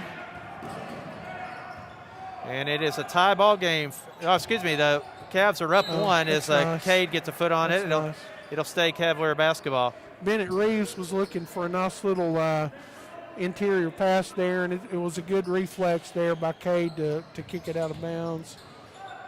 That's got to be a charge. There it we is. go. We've been waiting for one. Yeah. Cade's usually good for 2 or 3 of those each night. Yeah, they've finally got one. Yeah, they've gotten us on those calls, and a few times I thought they were moving, and that one Cade definitely had in place and goes the other way. So I think we got the score right. That's 56-55. The Warriors are in the lead. They've got the basketball as we just get under 6 minutes to go in the game. That foul was on number 0, Colin Gilliam, his third. That's team's fourth. And we're trying to be a little deliberate here. Let's see what we can do. And pass is deflected but controlled by the Warriors. There's Grant at the free throw line. It's knocked away from him, but he controls it. Good hands. Look inside, but it's deflected. Here come the Cavs.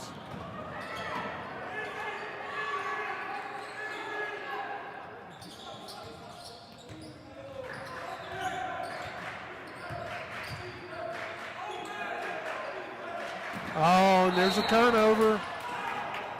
Yeah, good effort there by Gentry to step in, intercept the pass. Just couldn't keep his balance from stepping out of bounds. But good defense there. Good defense on the interior again by Cade Clark that forced that ball back outside.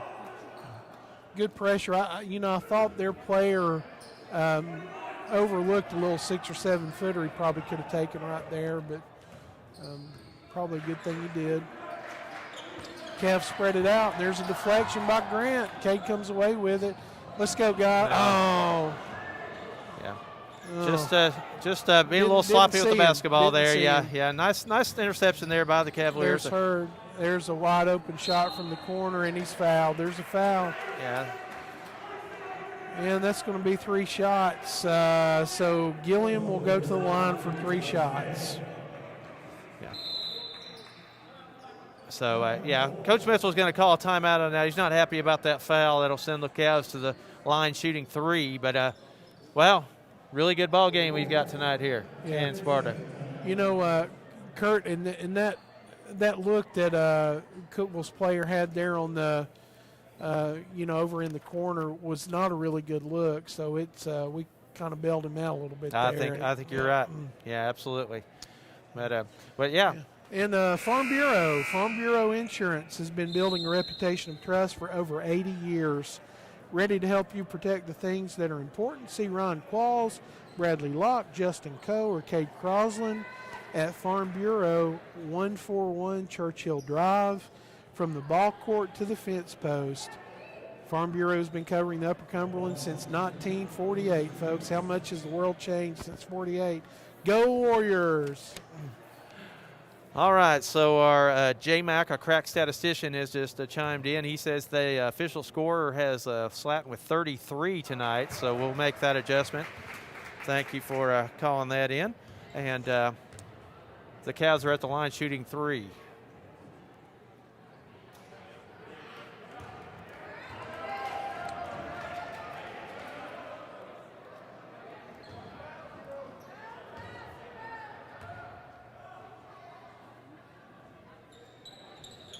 And offensive board.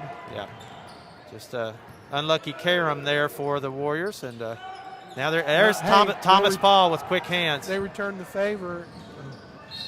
And we got to finish that. There's the foul. It's going to be a block. And we'll inbound from underneath our basket.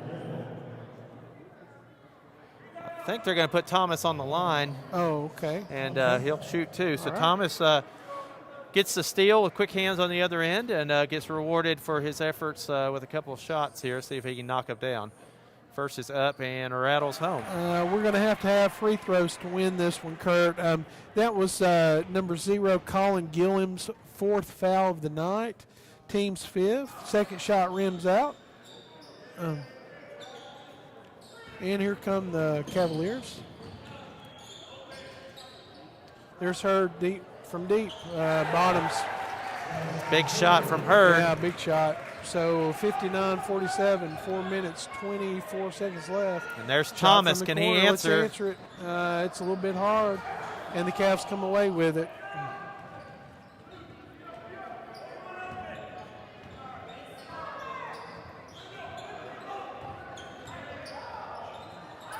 There's a turnover. Nice defense. Finish it, Grant. Finish it. He does. There we go. We're tied up. 59-59, 4 minutes. And the Cavs come right back. A little runner. Knocked out. There's Hurd from deep. It's off front iron. And the Warriors control it. Here comes Tanner Paul. That was a big series right there, Kurt. That was. I think.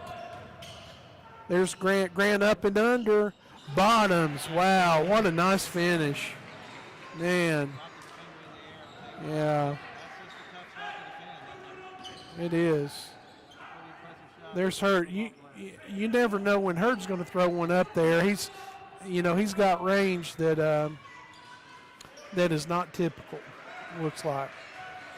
Okay, so the Cavaliers showing a little patience, kind of spreading it out a little bit, maybe looking for an isolation. I think he walked, Kurt. I think he walked there too, but sliding around a little bit. There's Hurd. And it's off front iron, and the Warriors control. Secure that ball. So we're under 3 minutes to go. The Warriors up 2, and they have the ball. Okay, Cade with it out top. There's a nice look to Grant. And they're going to say there was a foul before the shot. Grant did finish the shot, but there was a foul before, I think.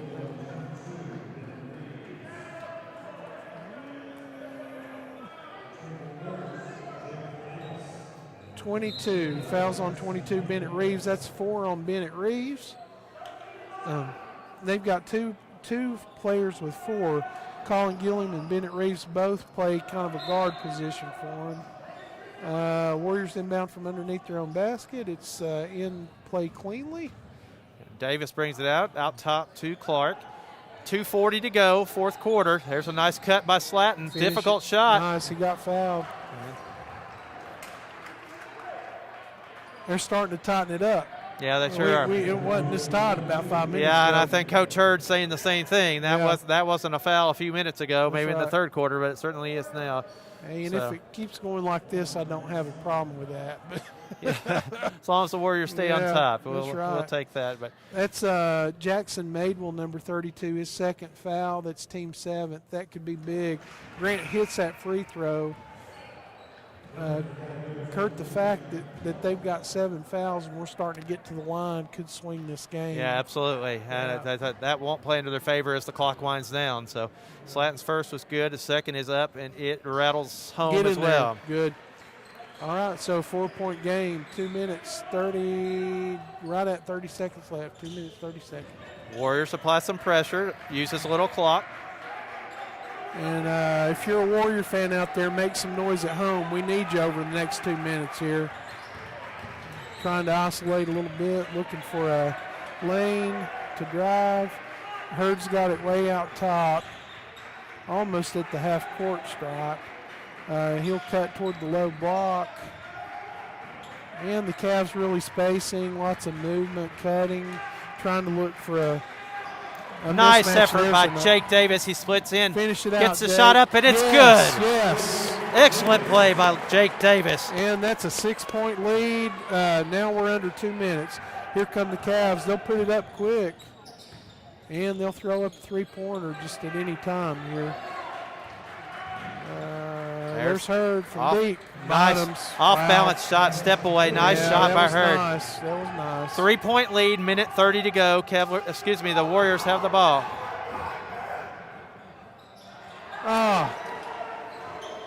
Paul unable to finish. Cavs rush it down court. Down by 3. Deep shot. Off the mark, but there's an offensive board. Hurt again. And they're going to call a foul. So Hurd's going to shoot 3. Yeah, he's going to shoot 3, and that is Tanner Paul is going to be called for that foul. Minute 12 left. Coach Mitchell would like to talk about that. Apparently the the Warriors didn't get the memo on the last time they fouled on the three-pointer. And also important to notice that the Cavaliers do not have any timeouts. They're out of timeouts. We still have 2 with 1:12 left. So that, once again, that could be something that's really important too, Kurt. Yeah, absolutely. So, yeah, I mean, wow, what an entertaining ball game. It has been. I guess it's what we would expect.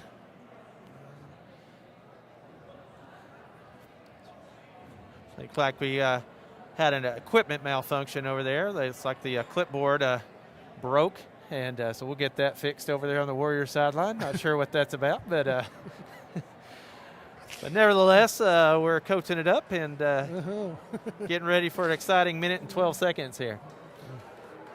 So,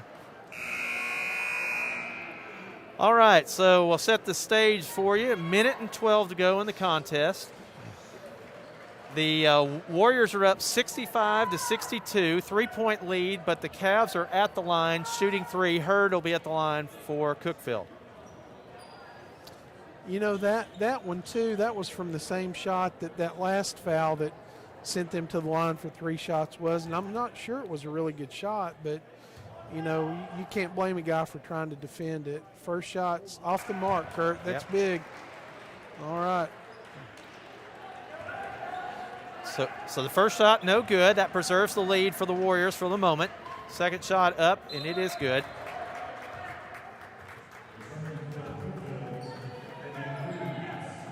Cookeville will substitute. I believe that's Reeves coming back into the contest for them. Hurd will have another. Third shot, Hurd, the freshman, ladies and gentlemen, toes the mark. It's off the mark. And Grant Slatton with the rebound, and we're approaching 1 minute to go. Let's be patient and get a good shot here, Warriors. Grant with a good, and it's good. Really difficult shot there by Slatton, and the lead is back to 4. Curdy just kind of does what he does and hung in the air and made it count. And there's a turnover. That's big. All right, take your time. Let's make them foul us here. Track it down. Come on, guys. Be patient. There's a foul. And there's the foul, start of the foul. That's going to be a 1-and-1, right? Yeah, that's right. So, So Gentry will go to the line, shooting the 1-and-1. 41 seconds to go with the 4-point lead.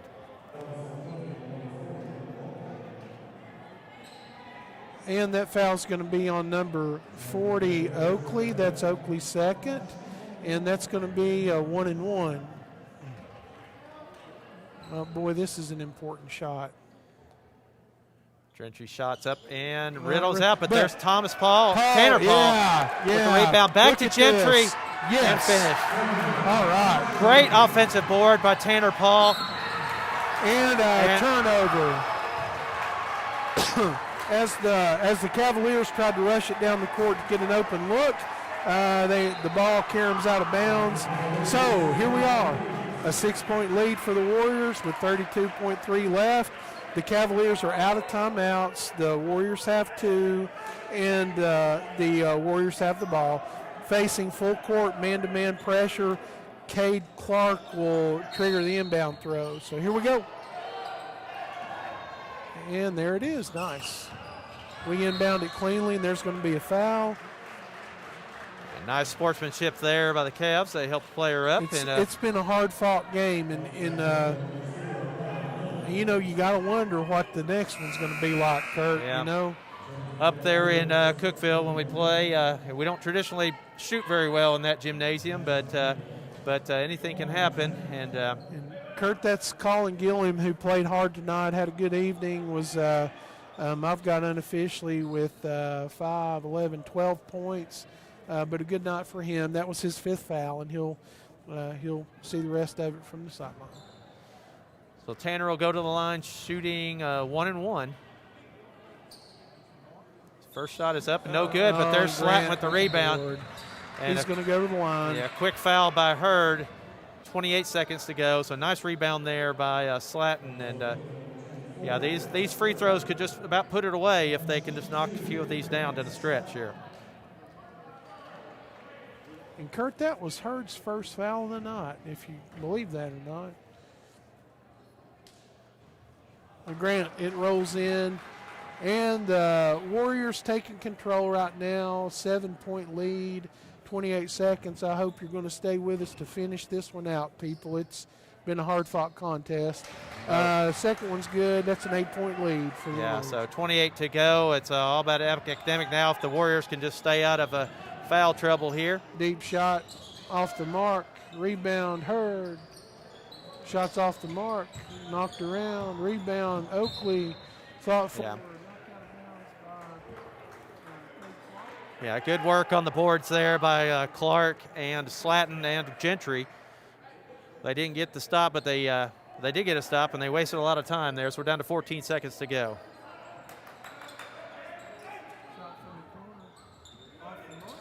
Nice pull by Paul to Gentry.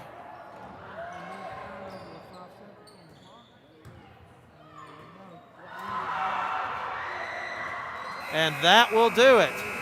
So, yeah, just like that. That was a nice finish to a really great basketball game there for the Warriors. Yes, sir. That was a fantastic game. Contested all the way to the end. So, Kurt, looking at how it finished, Kurt, what tilted it in favor of the Warriors?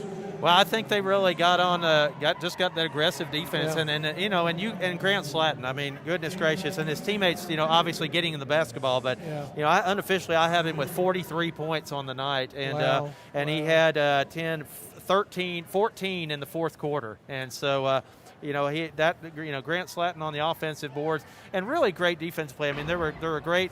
Cade Clark coming back in underneath was a big presence on the defensive end, on the boards. Both Paul playing hard on defense, getting some steals there. Jake Davis with a real inspirational play, and Gentry was solid down the stretch. He getting his fingers, tapping the ball away, and early on a strong defensive effort by all the Warriors down the stretch, and then offensively, Slatton doing his thing. Yeah, and Kurt, that this is a good Cookeville High School team, so they're going to be a challenge to anybody in the district. So it'll be interesting to see how the district season plays out. But once again, I think tonight what really helped the Warriors was we got to the line about that last 4 minutes. We got to the line pretty frequently and were able to make it count. Yeah. And we started attacking the rim, and it worked out for us. Yeah, absolutely. So, wow. 2 great ball games. Warriorettes come up on the short end, but the Warriors get the revenge in the boys contest, and so just a really enjoyable contest tonight. Our next broadcast will be on Tuesday, the 19th. We'll make sure I'm telling you that correct. Tuesday the 19th against Cumberland County. We will be right here with Ben Lohman and Warrior Media bringing you that contest. And we'll still be under the restrictions for COVID at that night, so it'll be very restricted on your attendance that night. But you can certainly join us on television. You can join us with Ben Lohman and Warrior Media. We'll bring that action to you. And once again, we want to thank you for joining us tonight. We want you to stay safe, as there might be some snow coming in tonight. Yeah, I won't have to get up and check the roads this morning, but you'll have to do that on your own. But that's right. But do stay safe out there. So. Hey, just really proud of Ben Lohman. We're proud of the Warrior Media, Candace Allen, and certainly proud of the Warriors and Warriorettes tonight. They've provided some great entertainment for us here in person and for you at home. So any last words, Mr. Ward? No, sir. Just enjoy the 3-day weekend, and we hope that you'll join us on Tuesday for another great basketball game. All right. Well, thanks again to everyone for joining us. God bless and good night. Thank you.